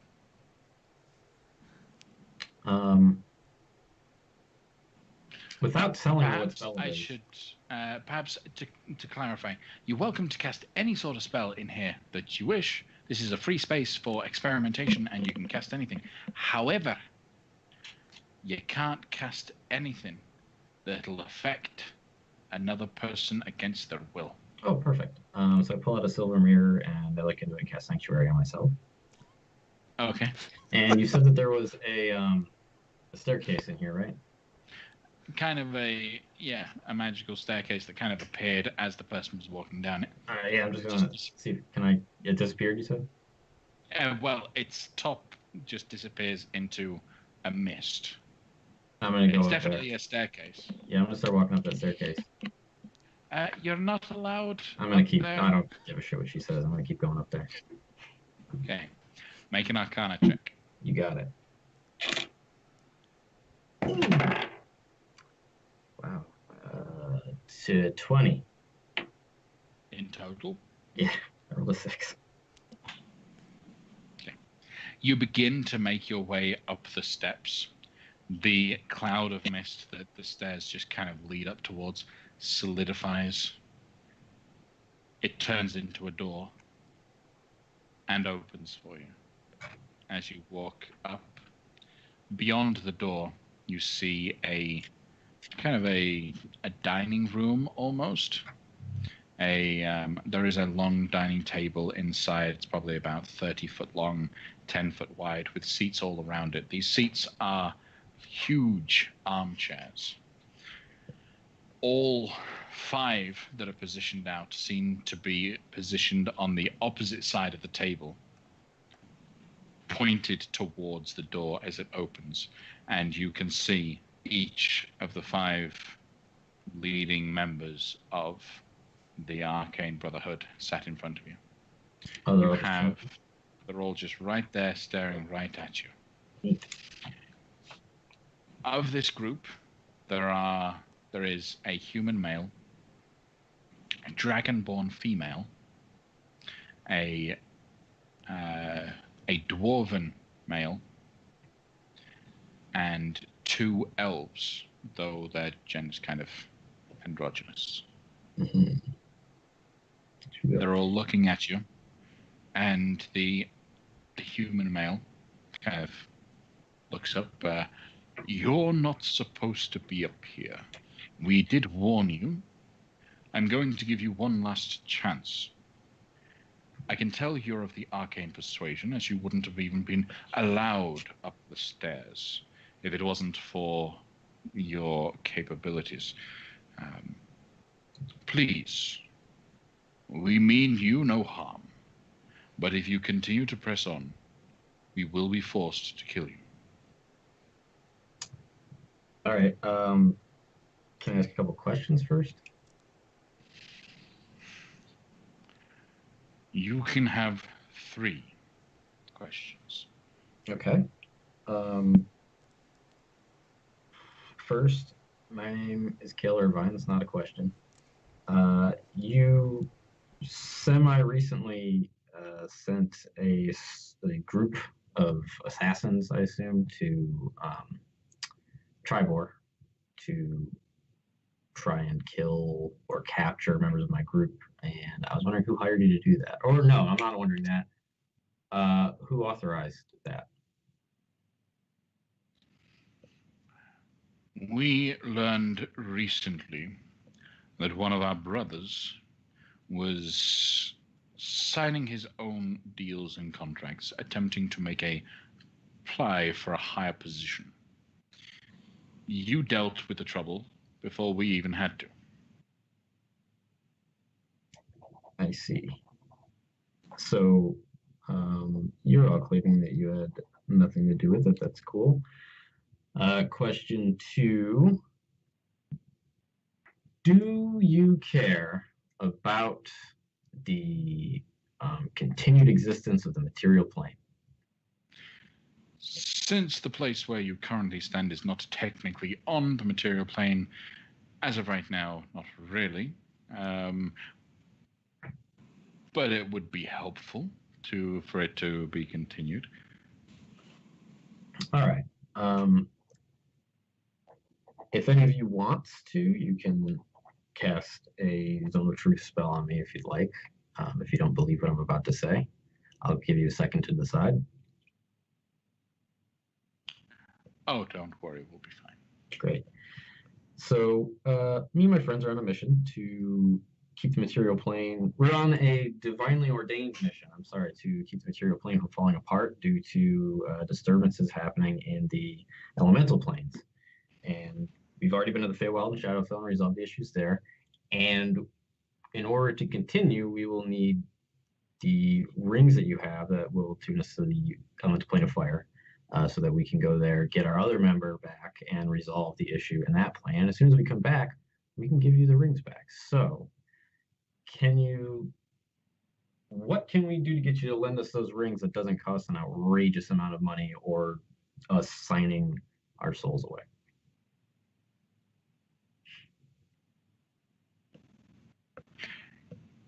Kill Jarlaxle Banry. I can't ask you why.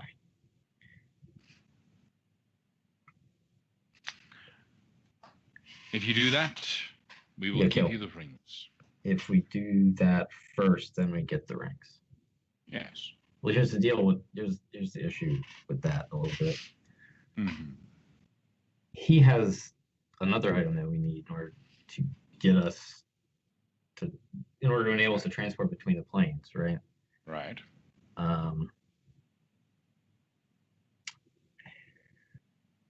Do we?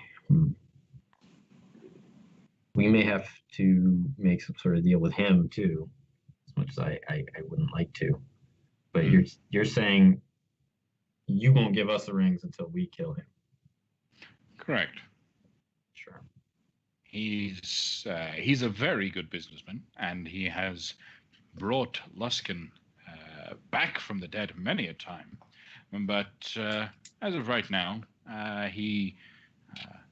we feel confident that without him at the reins, we might be able to help elevate Luskan just a little bit more.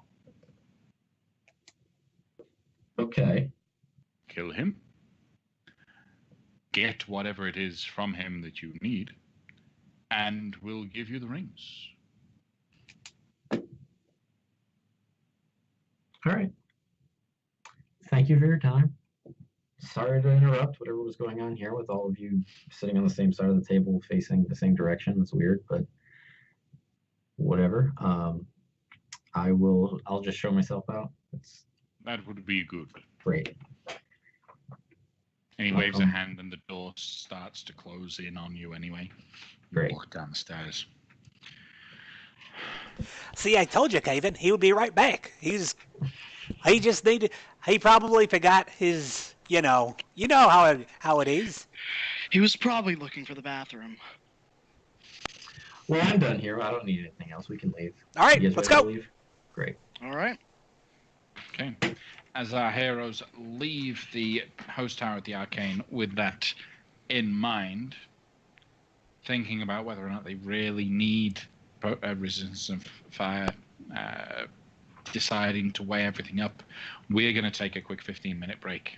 So join us back in 15 minutes as we continue the adventure. Welcome back, everyone, to our session, to Half-Right Heroes. So if you haven't been with us for the first half, quick recap. Our heroes are trying to get to the elemental plane of fire. They know how to get there, but they're trying to make sure that they prepare for dangers that they might come across while they're there, namely fire resistance. Now, there are things that they could do to become resistant to fire, and they've been given one potion that should give them resistance for up to 24 hours. The party have left the host tower of the Arcane within the city of Luskan with the task to assassinate Jarlaxle Baenry in return for the 5 rings of resistance on loan to be returned once you've completed your task in the plane of fire. Yep. Kale, mate, what would you do just running up there? Are you nuts? Are we out of the tower now? You kind of will have been shooed out magically as the image of Caven kind of fizzles away. So does the doorway, and the entire room seems to just push you out. You now find yourselves unwillingly or just kind of pushed outside the obsidian wall. Great. All right. I might tell you that in a minute. Let's go somewhere else to talk. I know a rooftop. It's nice, peaceful. No, not a rooftop. Was there? There wasn't a place. We didn't have a contact in the city with the Harpers, right? Not in Luskan. Do you need like a safe house? Yes. So somewhere out of the public eye. I might know a guy. Let's find him quick. Who do you know, Nos? My urban bounty hunter background, particularly in Luskan, enables me to have a contact.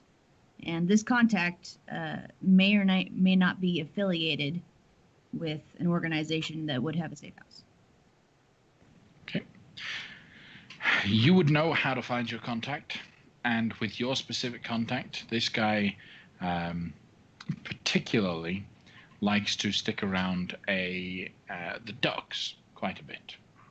You'll easily find your contact, of whom I will let you choose what they are, who they look like, and all of that.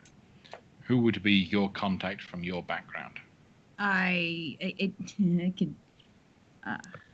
don't know. Some things are off limits sometimes, so I would feel more comfortable with you choosing. Because if it's me, then I'd pick a lot of stuff that you may not like. A gift with a spell jammer ship. Yeah, exactly. Some kind of Davy Jones guy. Fair enough.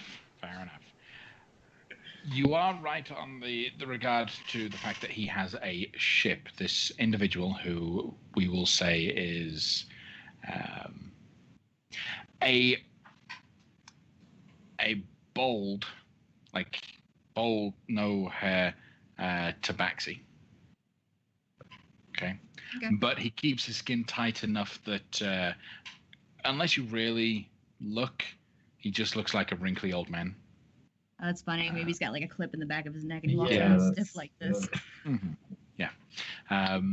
Because tabaxi are kind of rare up here, but he, you'll find him. It'll be good to see you and all that. If you want a place to hide out, he does have a boat right next to the docks, in the docks, that acts as a hideout or a shelter. It's not a very big space. The actual, on top of the surface of the water, it looks like a fishing boat, but there is a cargo hold beneath it that's a bit bigger than it should be, that's just a bit large enough for a group of people to sleep in. It's got a couple bunkers, bunk beds rather, and it's a safe house in the water. So is it closed? Like no windows, four walls, ceiling? Closed completely because it's under the water. It's actually the boat on the top of the surface is very real, but it's attached to a bunker that's attached to the docks, attached to the floor underneath the water. It's properly stuck in place. Oh, so this is a boat that never moves. This is a boat that never moves. I will give him one of my bottles of whiskey in order to make it worth his while dealing with us. And without saying much, he'll open up the hatch and at the bottom of the boat that opens up the hideout below. Great. All right, everybody crowd on in. I will get, I hope, 25 gold pieces worth of diamond dust. By my best approximation, I'm super smart, so I get it perfectly right. Sure you do. And I toss it into the air whimsically, and I cast the non-detection spell on this room. Most of the diamond dust is consumed. There are a few tiny flakes that aren't, so you kind of gather those up, and you have the excess. Good. Where did I do? Oh, there it is. Third level. Okay. All right. So safe to talk in here now. Forgive the caution. It's just we're dealing with, mages and people that can scry. So I wanted to take some precautions. Anyway, I went upstairs. I spoke with who I can only assume are the leaders or some sort of high-profile individuals within the Arcane Brotherhood. And they told me the terms of the contract without us having to sign anything. They want us to kill Jarl Axel Bainry in exchange for having the rings loaned to us. So what I'm thinking is we don't necessarily have to kill him. We could go to a ship, talk to him, and, first pitch the idea that the world's going to end. He might be into helping out with that. I don't know the guy. But we can lead with that, and if he doesn't seem receptive to loaning us anything based on that information, then we can let him know that we've got information on the Arcane Brotherhood that concerns him directly. And in my mind, in this scenario, Lafcadio, you're the one doing the talking because that's your best feature is your mouth. And depending on how you want to handle it at that point, I can't control what you think or say, but we could either offer him the information freely as a gesture of goodwill, and then maybe he'll loan us the item we want, or withhold it from him and string him along and convince him that it's very interesting information, but that you need the item in your hands before you give it to him. So these we think we know Jarl Axel's a drow, right? Do we know that? I mean, if he's a Bainry, yes. Yes. And the Arcane Brotherhood, they're kind of like the protectors of this city. They're more. It sounds to me like they're more like a mercenary company. It's not even that. The way that I understand it from living here is they're their own thing. Well, like drow are evil, right? Like why wouldn't we kill this fella. Like we know that he stole something from someone who's already our ally. So just on those grounds alone, and then he's a drow, so we know they're evil. I have met several drow at this point that have not been evil, that have helped us. We ourselves have collectively met that one guy back in, oh god, where were we? I don't remember, but he had the spices. He was a spice guy. And That also, was back in Silver Moon. No, Everland. we might not be able. We can't just kill anybody we want. You know, he might be really powerful. I imagine the leader of a well-known mercenary company, you know, probably would have a lot of powerful guards around him. All right. Well, it sounds like a fine plan. We'll lead with the idea that the world's imperiled, and only he has the item to help prevent the destruction of the material plane. And if that doesn't work, we'll give him the old, there's something you know that we something you don't know that we know, and you'd be interested in that. And if that doesn't work, we'll kill him. Could I do a history check on Jarlaxle? Would you I probably have wouldn't know anything any about reason to have any dealings with the drow or Bragandale? Probably not. Then Yeah. you could, but there'd be no chance of you succeeding. Yeah. I could potentially do it, although there's not a high chance of me knowing anything. You can roll some form of intelligence history check. I got a natural 19, which is all I have there. So total of 19. Yeah. Okay. Okay. You were just trying to think of what you know about Jarlaxle? Yeah, I wanted to see how smart he was, and see potentially by us telling him that the world is in peril, whether he's a very greedy person, that he would take that information, not give us the item, and then take it on himself to do this for money or personal gain, where we get screwed out and given the information. I would also like to know, regarding him and his doings, just how bad of an idea it would be to remove him from the world. Okay. Out of all of that you would like to know, what you know of him is as bad as Bragandale is. It is just as good. It is a company of mercenaries that are the most perfectly neutral group around. Now, one of the problems with being so neutral is they are regularly and often hired for battle. And they don't care who's hiring them or for what reason they're doing it. They just do it for the money, as long as they get something out of it and they further their own gain. Jarlaxle himself has been known to incite conflict and be on both sides of the conflict because it's a money-making scheme. Unfortunately, if you were to remove Jarlaxle, you can make an assumption that the neutrality of Bragandale might shift. I will relay everything that I know in these regards. Okay, so killing him last resort. All right.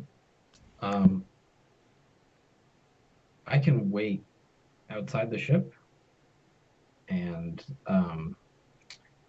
if things go south, you can give some sort of signal somehow, and I can sink it.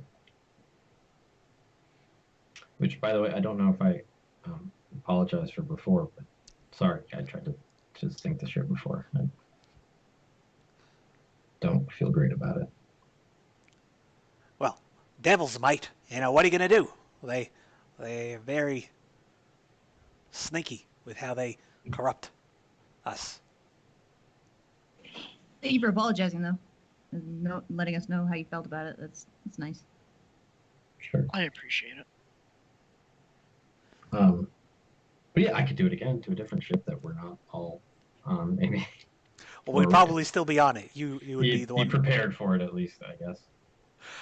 All right, how do we get to the ship? Where is the Well, ship? It's west. It's out in the water, just west. I forget how far was it, Teo? 5 on the miles. map? 5 miles. 5 miles. Okay, well, we could walk there. Or we could get a ship of our own. Nas, you probably know more about doing that than the rest of us. It won't be free. Well, of course. Um, are there any ships that be willing, any captains that be willing to go out there? Sure. Yeah. I mean, do they typically want to know exactly where they're going and why? Yeah, They it would. very much would probably not want to know what you're doing, as long as they can just leave you out there. Well, If you expect them to stick around and wait for you, they need to know everything that's going on. Can't we Sorry. just take like a rowboat? you want to row 5 miles? Because Wait, look at these.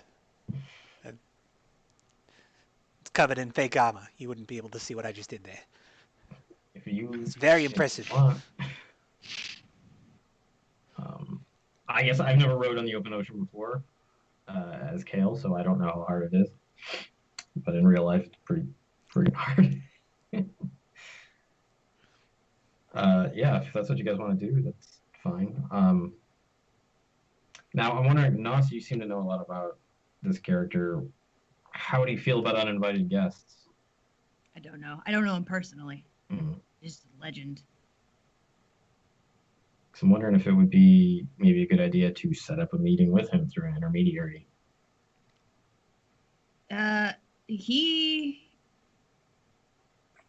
order for him to do what he does, I would assume he would have eyes and ears everywhere. So in order to get his attention, I'm sure we would just have to ask enough people if they've seen him, and he will come looking for us. Potentially. How long will that take? We're kind of on a tight timetable here. I have no idea. Could be very fast. Well, that guy at the bar told us not to say his name anyway. I think it's because he didn't. The attention could be unwanted if we're not seeking it. On top of that, if we do go about this route, we may have our meeting scheduled with him in the location of a trap where we don't hold any advantages. Right. Yeah, good point. We know where he's going to be right now. He doesn't know where we're going to be. That's kind of an advantage on our part. If we can find a rowboat, I can get you guys out there. Well, again, we could just we could walk. If you don't want to row, or if you want to row, if you guys are insistent on the rowboat idea. I'm not married to it.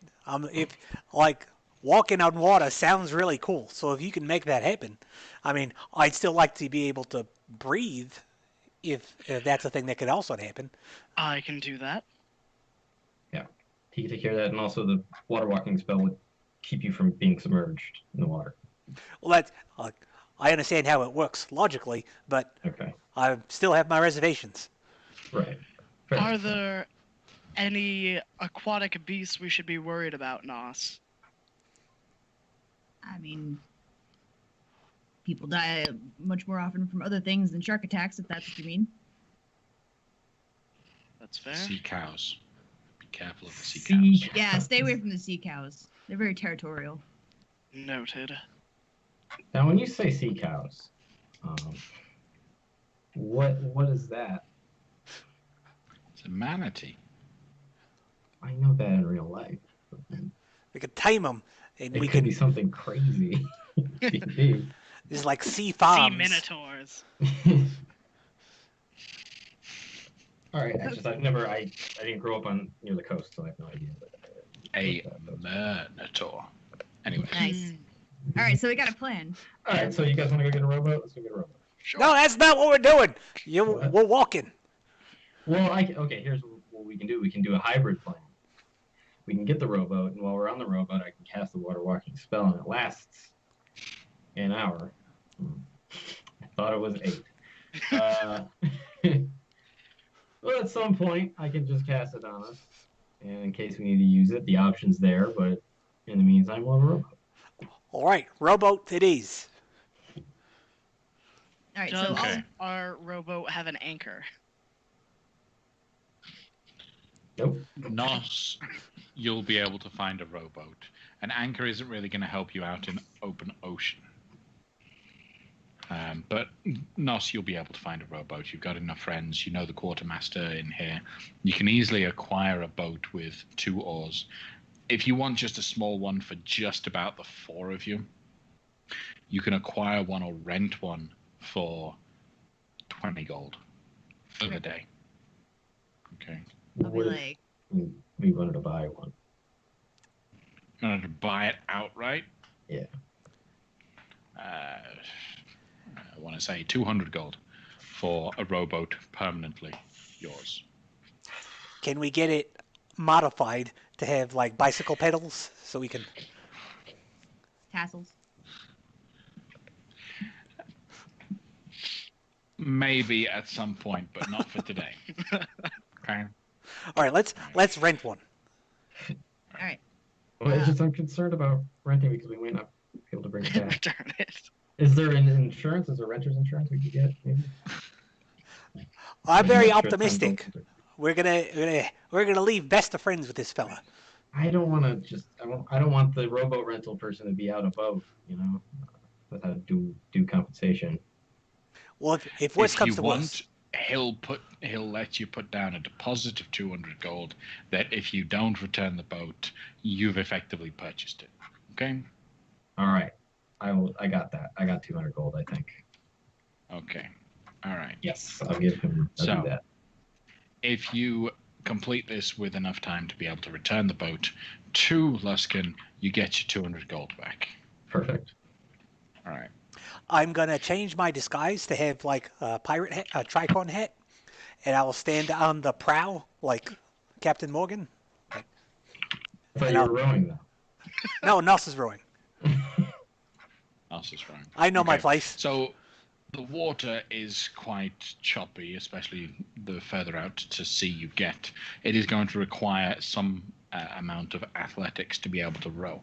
Rowing by yourself is obviously harder because you don't get the advantage of another person with you. But then again, you can keep the timing correct by yourself, and you're not going to end up going in circles Not my first rodeo. if you fail. So roll an athletics check. And I will guidance you for your athletics checks. And while they're doing this, I will be doing the ritual casting of water breathing on everybody.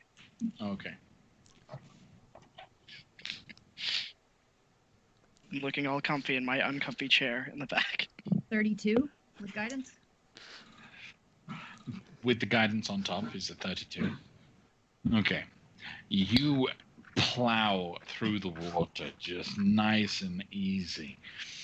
There are a couple waves that splash and get everyone in the boat wet, but you don't care.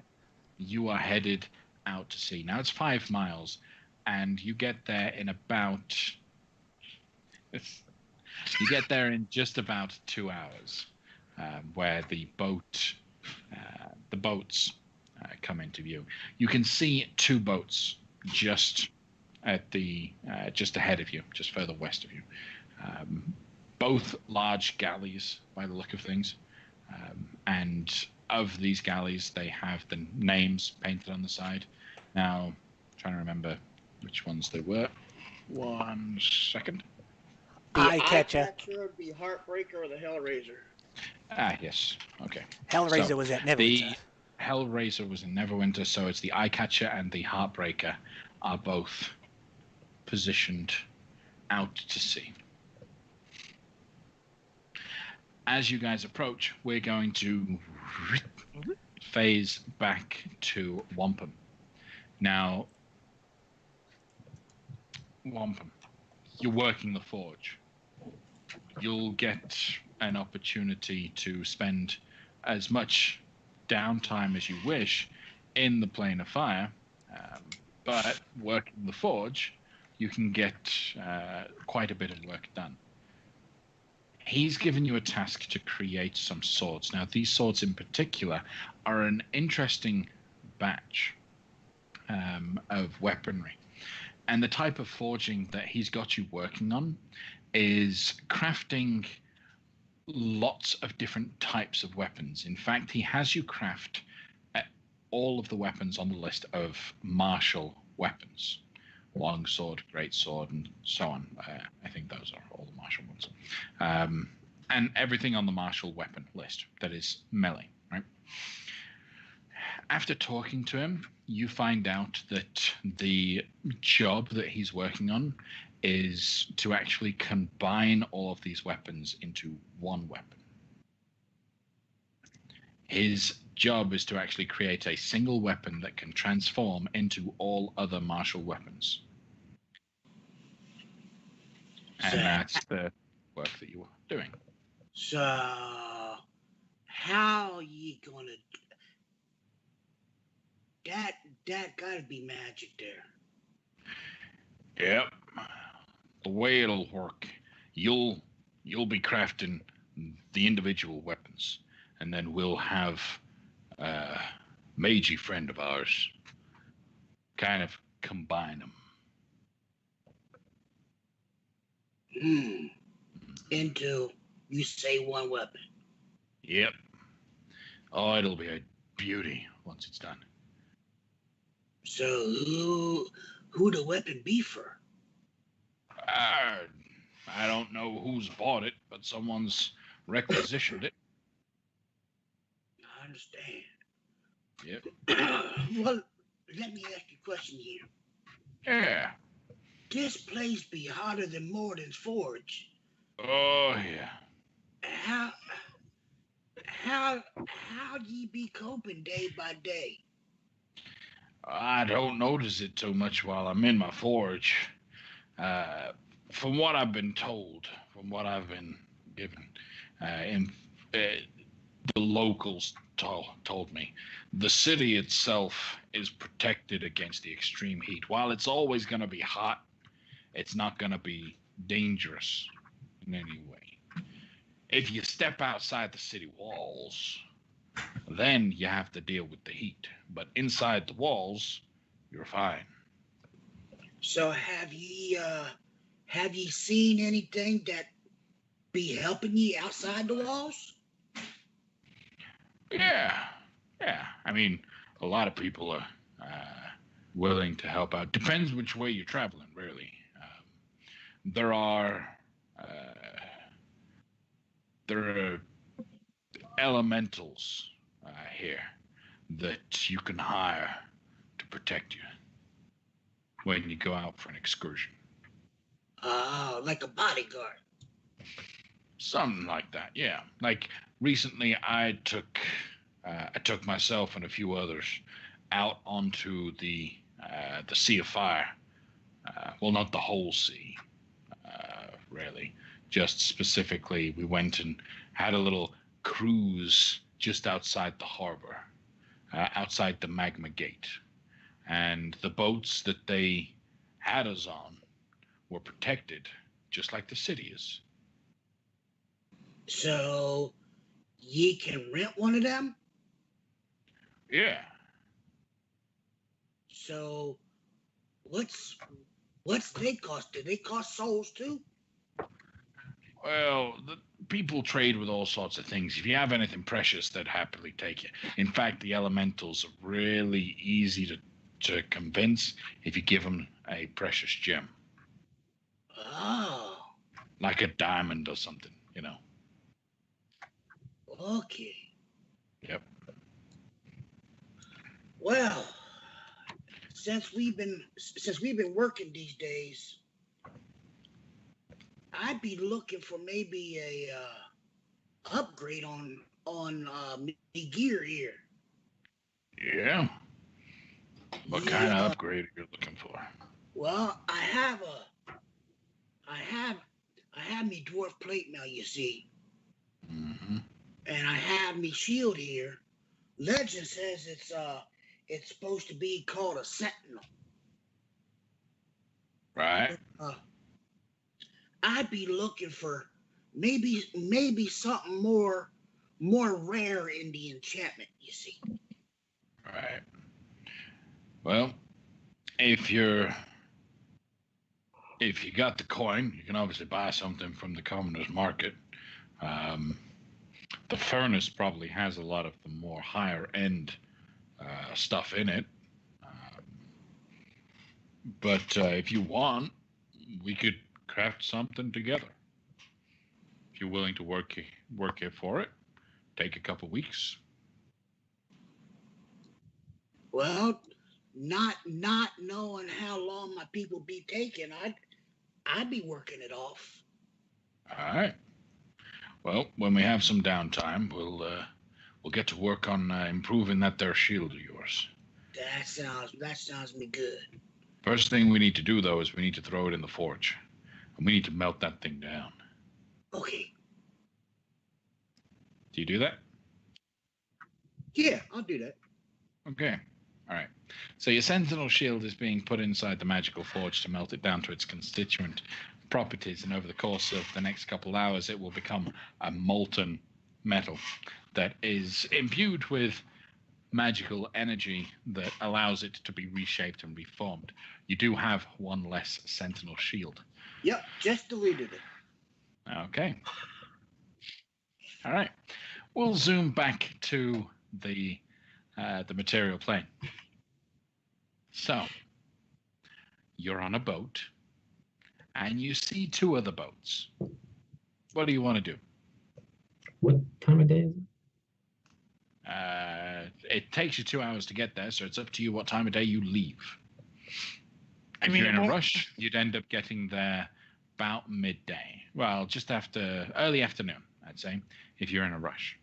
If you're not in a rush, then it could be evening, nighttime, almost anything after that. I say we go afternoon. Why? Drow are sensitive to sunlight. If Bregendarth is how I understand it, they would be at a better advantage during the nighttime, whereas during the daytime, they may be somewhat limited. You're right. Though I doubt we'll sneak up on them whatsoever. They probably will know we're coming. That sounds great to me.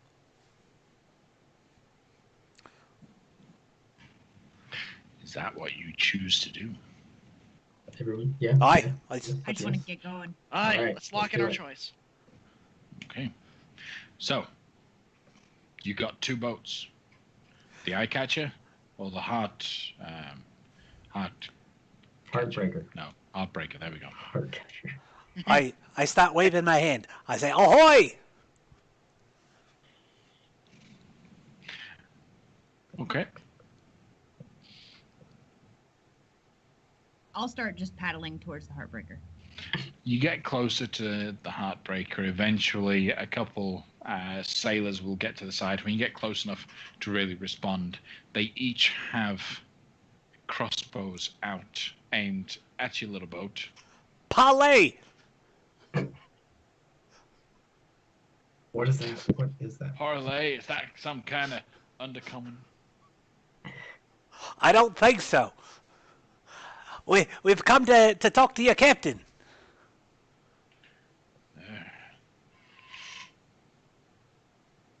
All right. Captain, they've come to talk to you. I will move you all over to the map of the boat. Let's actually bring your tokens in.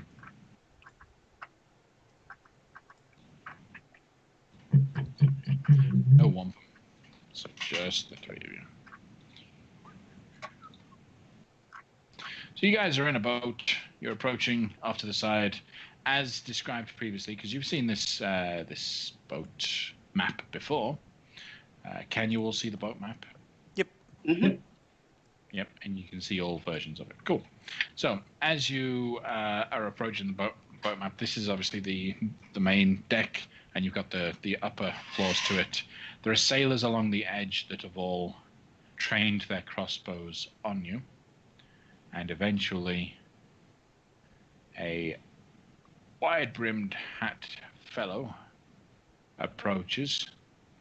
I am the captain. May we come aboard? What for? We have news from Luskin,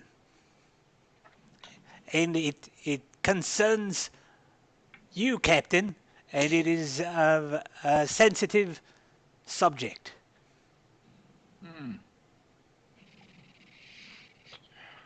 You all armed? Aye? You'll be leaving your weapons in your boat. Well, I think my mate's going to stay down below, so we'll just leave him with him. Is that all right? All right. One person stays in the boat. Leave all your items with him. The rest of you, without your weapons, up you come. And they'll drop some ropes. They'll drop a rope ladder to allow you guys to come up. Yeah. Who is going to stay behind? I thought Kale said he was. Yeah, okay. Okay. Protect So- this with your life. You got it. I give you my crossbow, hand crossbow, Mhm. and I make my whip vanish. And I change my disguise so I no longer have a big honking sword on the back. Just full plate. Okay. They lower ropes. The three of you can get up onto the boat. Up here on the Heartbreaker, the crew are just moving around. They're not really getting the ship ready to move at all, but they're doing various different tasks from the open area that you're in. A couple of them are just swabbing the deck, one or two carrying goods from one place to the other. The fellow that's speaking to you, that's claimed to be the captain so far. So, what news have you from Luskin? Captain, is it all right if we find a place more private? It's kind of sensitive information. Maybe a place that can't be scryed on. Anything you can say to me, you can say in front of the crew. Who's going to be scrying on us? That's part of the sensitive information. I don't really have a place that can't be scryed upon. Well, okay, so I'll lead in and I'll say, it concerns the affairs of Bregan the Earth. What's it now? And then I'll lean in again and I'm like, I know. Wink. He'll lean into Taslim. What does he know? I'm not quite sure. But he knows it. All right. Yeah. Can I glean whether or not this guy is faking that? Roll an insight check. 14. There's more to it than what he's saying. You can glean there is some sort of recognition in there. The other ship that we that Kale scried on or Arcane eyed on, the captains were wearing masks. Mm-hmm. Or the captain was wearing a mask, and there was a double of him. Is this guy wearing a mask? This guy is not wearing a mask. In fact, he doesn't look the same. His hat is a different color. His cloak is a different color. It doesn't look like the same sort of person. The boat is identical to all of the others. And in fact, all of the crew look the same. But the captain doesn't look like the Captain Kale is described on other boats. Well, I will leave with my I know Wink. Okay. I'm afraid that, well, I can take you up to a private area, but I can't promise it's hidden from scrying. We'll take what you got, mate. Okay. And he will walk you into one of the private rooms off to the side.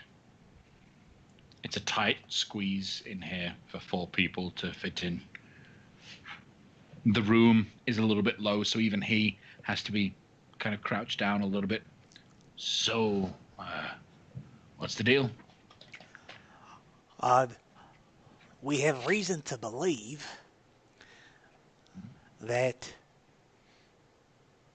Wait, before you go spilling beans, can we just check and make sure that, do you work with Reagandirth or Jarlaxle or anybody? Gold masks? Anything? This is the sister ship of Hellraiser, right? You seem to be well informed Thank you. of things. Thank you very much. It's part of my job. What leads you to think that's important? Well, because if the information is for you know who, and it does not get to him, then we are going to have to deal with his wrath. So, just got to make sure it gets to the right people. So, what information do you have that's valuable enough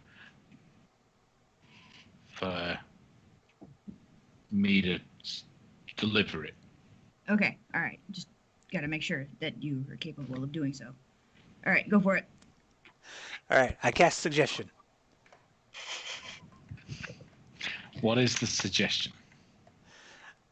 I was like, mate, you can see that we're reasonably well informed. We found your ship out here in the open ocean. We know what we're talking about. You should trust us implicitly and know that the information that we have is crucial to the survival of Jarlaxle Bainra. What's the DC on that check? 18.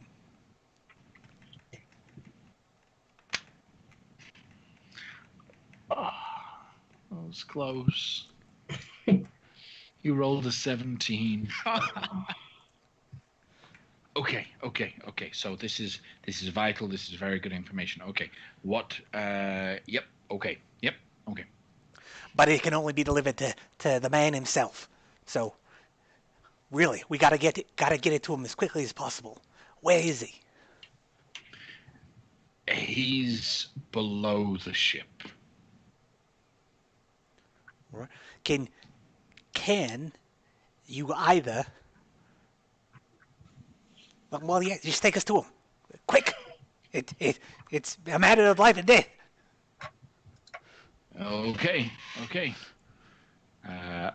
He'll lead all 4 of you out again, down some steps to the lower deck, down, all the way to the bottom of the ship, to a single hatch.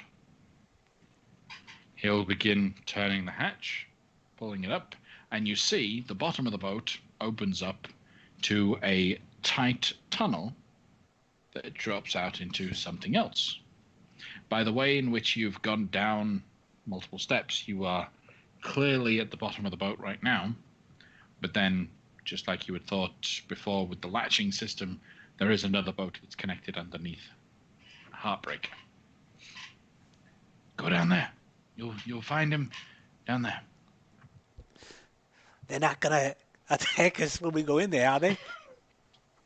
If you have real purpose for being there, no. I'll drop down at this point. I'll go down.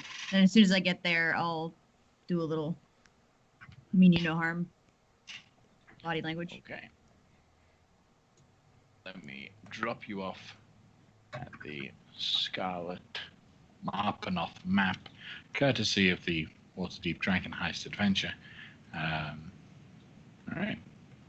I had originally anticipated that there'd be all 5 of you, but that's not the case. In fact, I just deleted the wrong Oh individual. no, I'm gone. Also, I don't have control of my token. Well, I can fix that. Aha. Oh. There you go. All right. So you all drop down into a open space. Now this boat appears to be, or the inside of this boat appears to be made out of a very sturdy metal.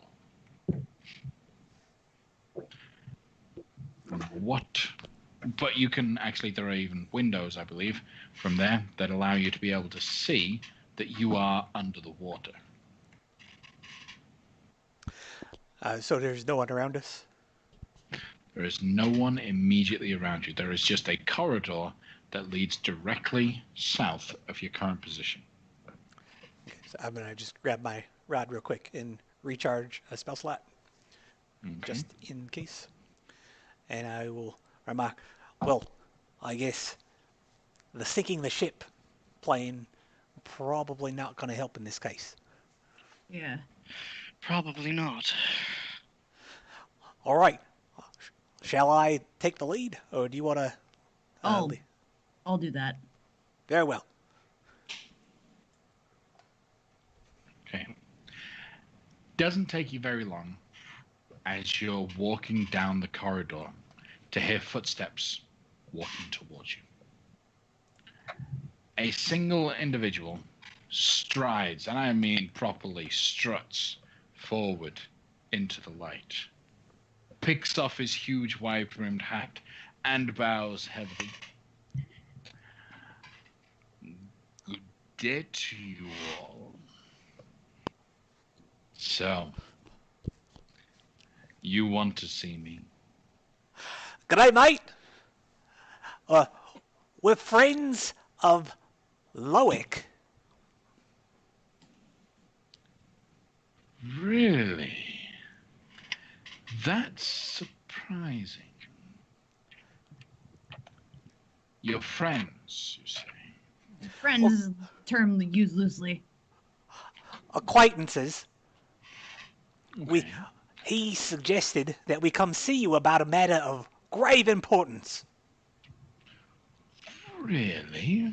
Well, if it's for Loic,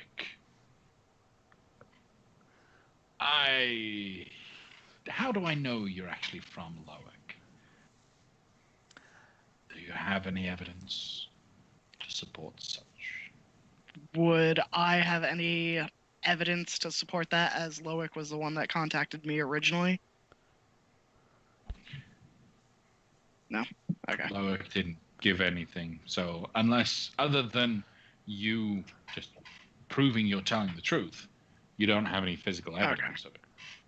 We met his old adventuring party and spoke to him in a floating castle. Oh, Sort of. wrong character. I didn't know there was a floating castle before that, so maybe that's like associated information enough.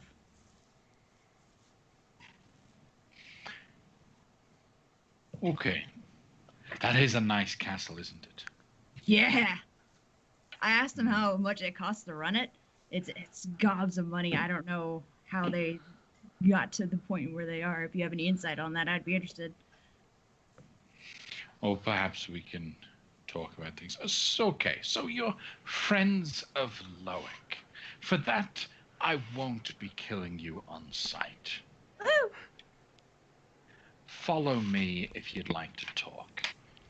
He leads you through a large open doorway, stepping through. Do any of you currently have any magical effects on you right now? You got water breathing. Are there any other magical effects that are currently active on your person? Bracers of defense count? Magic items will renew themselves the moment you get past the the door frame anyway. So I have a disguise, and my armor is a disguise. Both doing the same disguise of full plate. Right, fair enough. Then as you pass through the doorway, any currently running enchantments or spells that are active on you are immediately dispelled. And if the enchantment came from a magical item that you're perhaps still attuned to or wearing or anything, then it is still renewed. It's not like washed away. It's just any lingering effects like your disguised self, like the water breathing spell, washed away. He leads you into a private room, and I'm going to just pull you over to it. That in order to get here, he walks you past a huge corridor filled with drow warriors sat around a table, and drops you down to a lower level. So now you're even further below the surface of the water. The walls of this are made out of a very thin material that allows you to be able to see the ocean through you. You can even see the silhouette of the boat that Kale is currently still sat on. And Jarl Axel sits there with some friends next to him.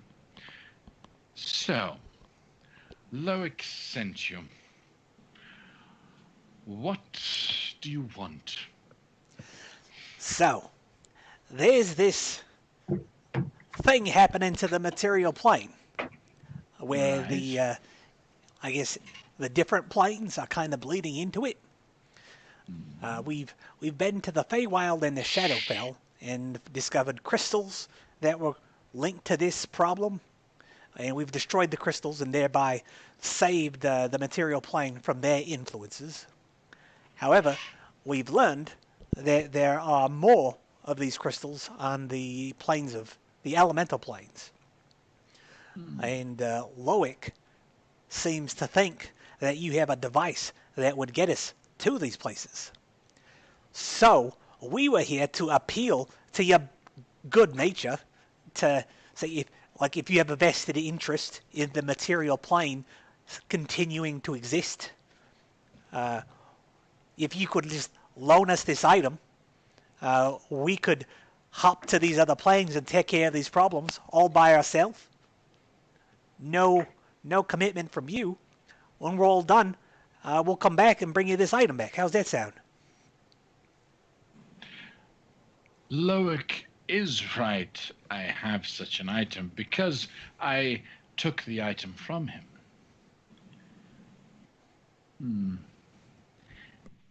I'd like to be able to count you as friends, but I need some assurances that my good nature of permitting you access to this book will recuperate in my favor in the long run afterwards. You Well, you like see- living on the material plane?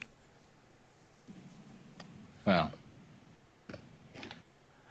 It is kind of the thing. If we don't do it, then everything goes to shit. and it has to be you to solve this. I couldn't just send my men into the elemental planes hunting after these crystals. Well, that would be great. I mean, and we'd be great. We'd happily come with you since we have experience. We could show you everything we know about it. It'd be great. We need all the help we can get, but I don't want to commit you to it. So if you don't want to risk your life, I mean, we've already lost one member, and another is in somewhere in the plane of fire. It's risky business.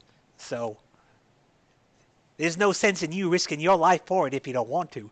And we'll do it. No cost to you.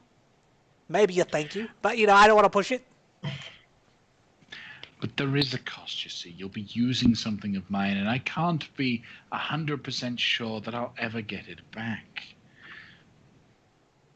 As much as I like the idea of staying alive on the material plane, I didn't get where I am by being okay with the current state of things. Anything you have to offer would need to improve my current state, or improve the state afterwards, if you wish to have my assistance in this manner, if you wish to be friends, then, as well as the continued existence of the material plane, I'd need to be better off afterwards. So. All right. I do happen to know a thing that might be interesting to you. Are you the type of person who values information? If the information's valuable. It's my understanding that the city that we just left owes a great debt to you. Like, you're the one that's responsible for its resurgence.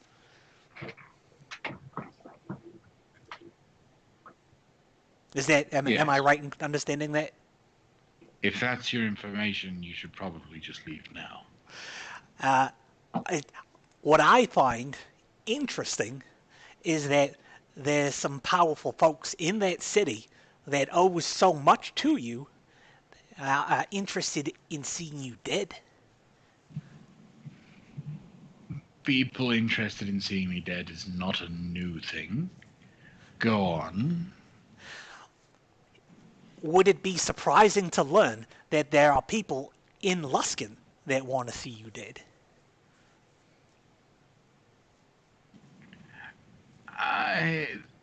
No. I need specifics. Well, like, that's the thing, right? The specific information is what would be valuable. Like, I know the specific person or persons that are interested in seeing you dead.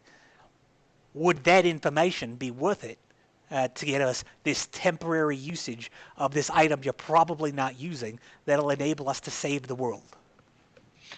Again, the value of the information you provide depends on who it is concerning. Tell me who wants me dead, and I'll determine whether or not it's valuable enough. All right. You can't. Taslin's just like this, just like, oh my gosh. And lets out a heavy sigh and he just goes. And he gives a look over to his companions. And he's like, this is going nowhere. The host tower of the arcane wants you dead. Ah. That's good news. Okay. That is valuable information. That is useful. Now, I want to improve my lot and my position. I know of the item you speak. I'd be happy to give it to you. But, Great! but when all is said and done, how did you get into, like, how do you know that the Arcane Brotherhood want me dead? They offered us the job in exchange for 5 rings of permanent resistance to fire. Interesting. Interesting. Okay. Are you an arcanely astute individual? I am. Wonderful, wonderful. So you've been inside the host tower of the Arcane. Mm-hmm. When all of this is said and done, you will take me to the host tower and get me inside. Do we have Deal. a deal?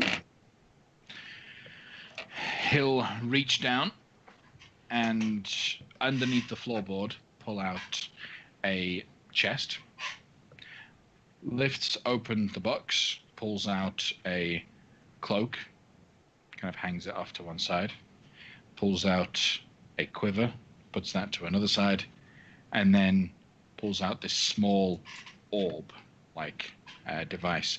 It is golden, or at least it looks golden. And it's got lots of designs and carvings all over it. He closes it. Here is the item. You're welcome to have it. There you go. I It's will about the size of your palm. It's a nice big, huge round sphere. Oh, also, why not? Because I like to see those individuals, those stuck-up wizards fretting. He'll pick that cloak up and toss it over to you. yoink. That cloak will prove quite useful, I guess, for you. So, Why do thank you you for say your- that cloak will be useful? Oh, it's a Pawafwi. Pawafwi. Love that word. Bless you. Pewuffy. It'll prove useful if you're going somewhere hot.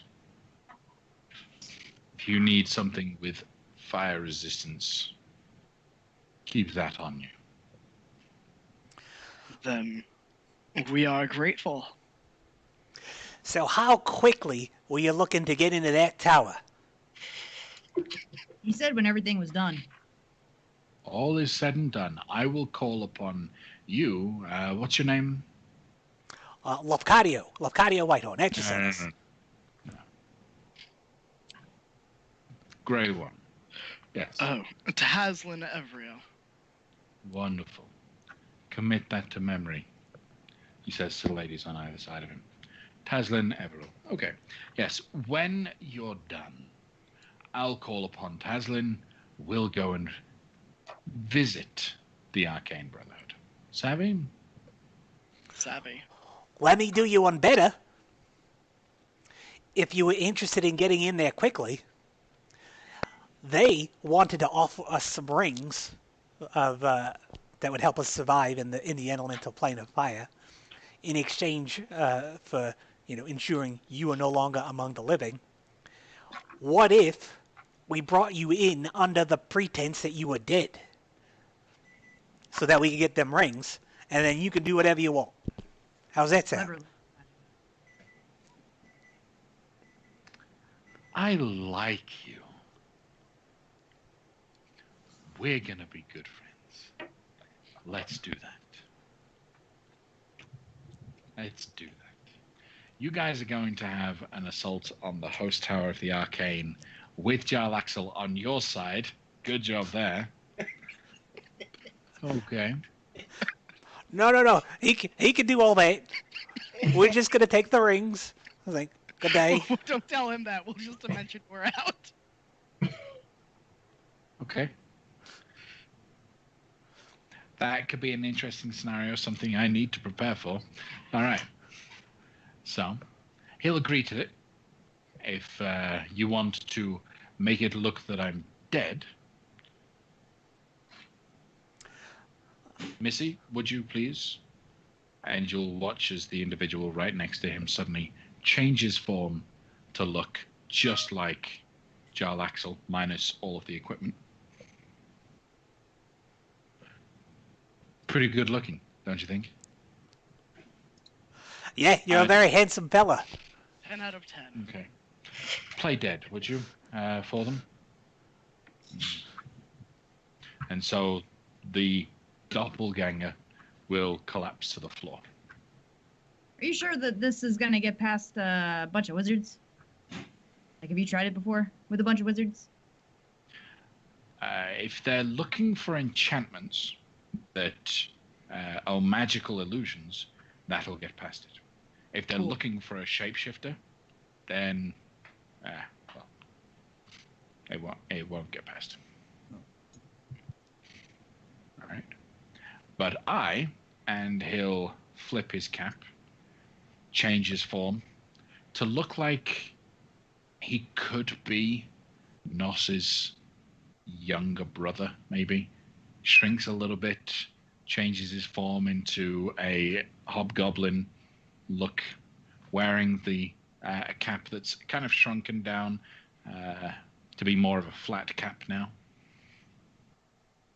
I like it. I'll go in with you, and we'll take Missy here. Missy will pretend to be me dead, and we'll go in.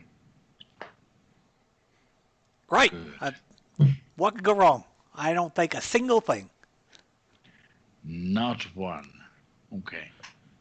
This will be fun. All right. So he'll then lead you out of the submarine, up back to the main boat. When would you like to do this? Well, we've got a friend who's in, we expect, quite a lot of peril, and is certainly not, living out fantasies and destroying magical items. He's almost certainly about to die. So we'd like to get there quickly. If you don't need any extra preparation, then we'd like to do it directly. Okay. But we can also make some small talk if you want to chit chat and have a drink or something. I don't know. We gotta at least tell Kale what we're doing. Oh yeah. He'll probably say something about being disapproving and not agreeing with us. Oh like sure, usual. but he still has to know. Okay. So he'll then have the captain lead you up to the side of the boat. Kale, you now see a dead body of a drow being hoisted down a rope towards you. We got him! While It was- Nos, Lafcadio, and Taslin come down with a hobgoblin. This is my brother. And I wink. And I mean, like there's not a commotion on the boat or anything. Like crew's not freaking out. It was a mutiny. I'm kidding. It was a very quiet mutiny. Well, good job, I guess. I'm glad I wasn't there. I suppose we're taking them back to the tower. Yep. Yep. Can Great. Sir, can I get a ride back to Luskin? I didn't quite like being on the boat, it was not my cup of tea. Sure. What's your name again? Oh, my name is Felix.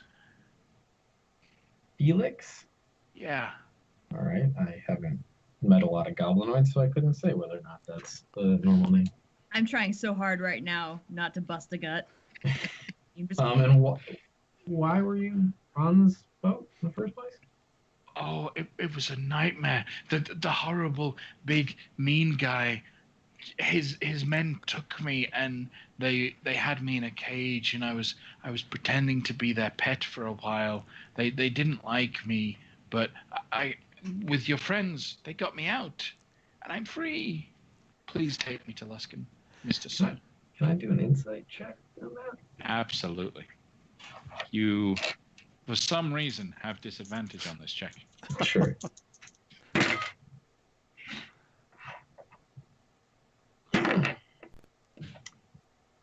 So, 18.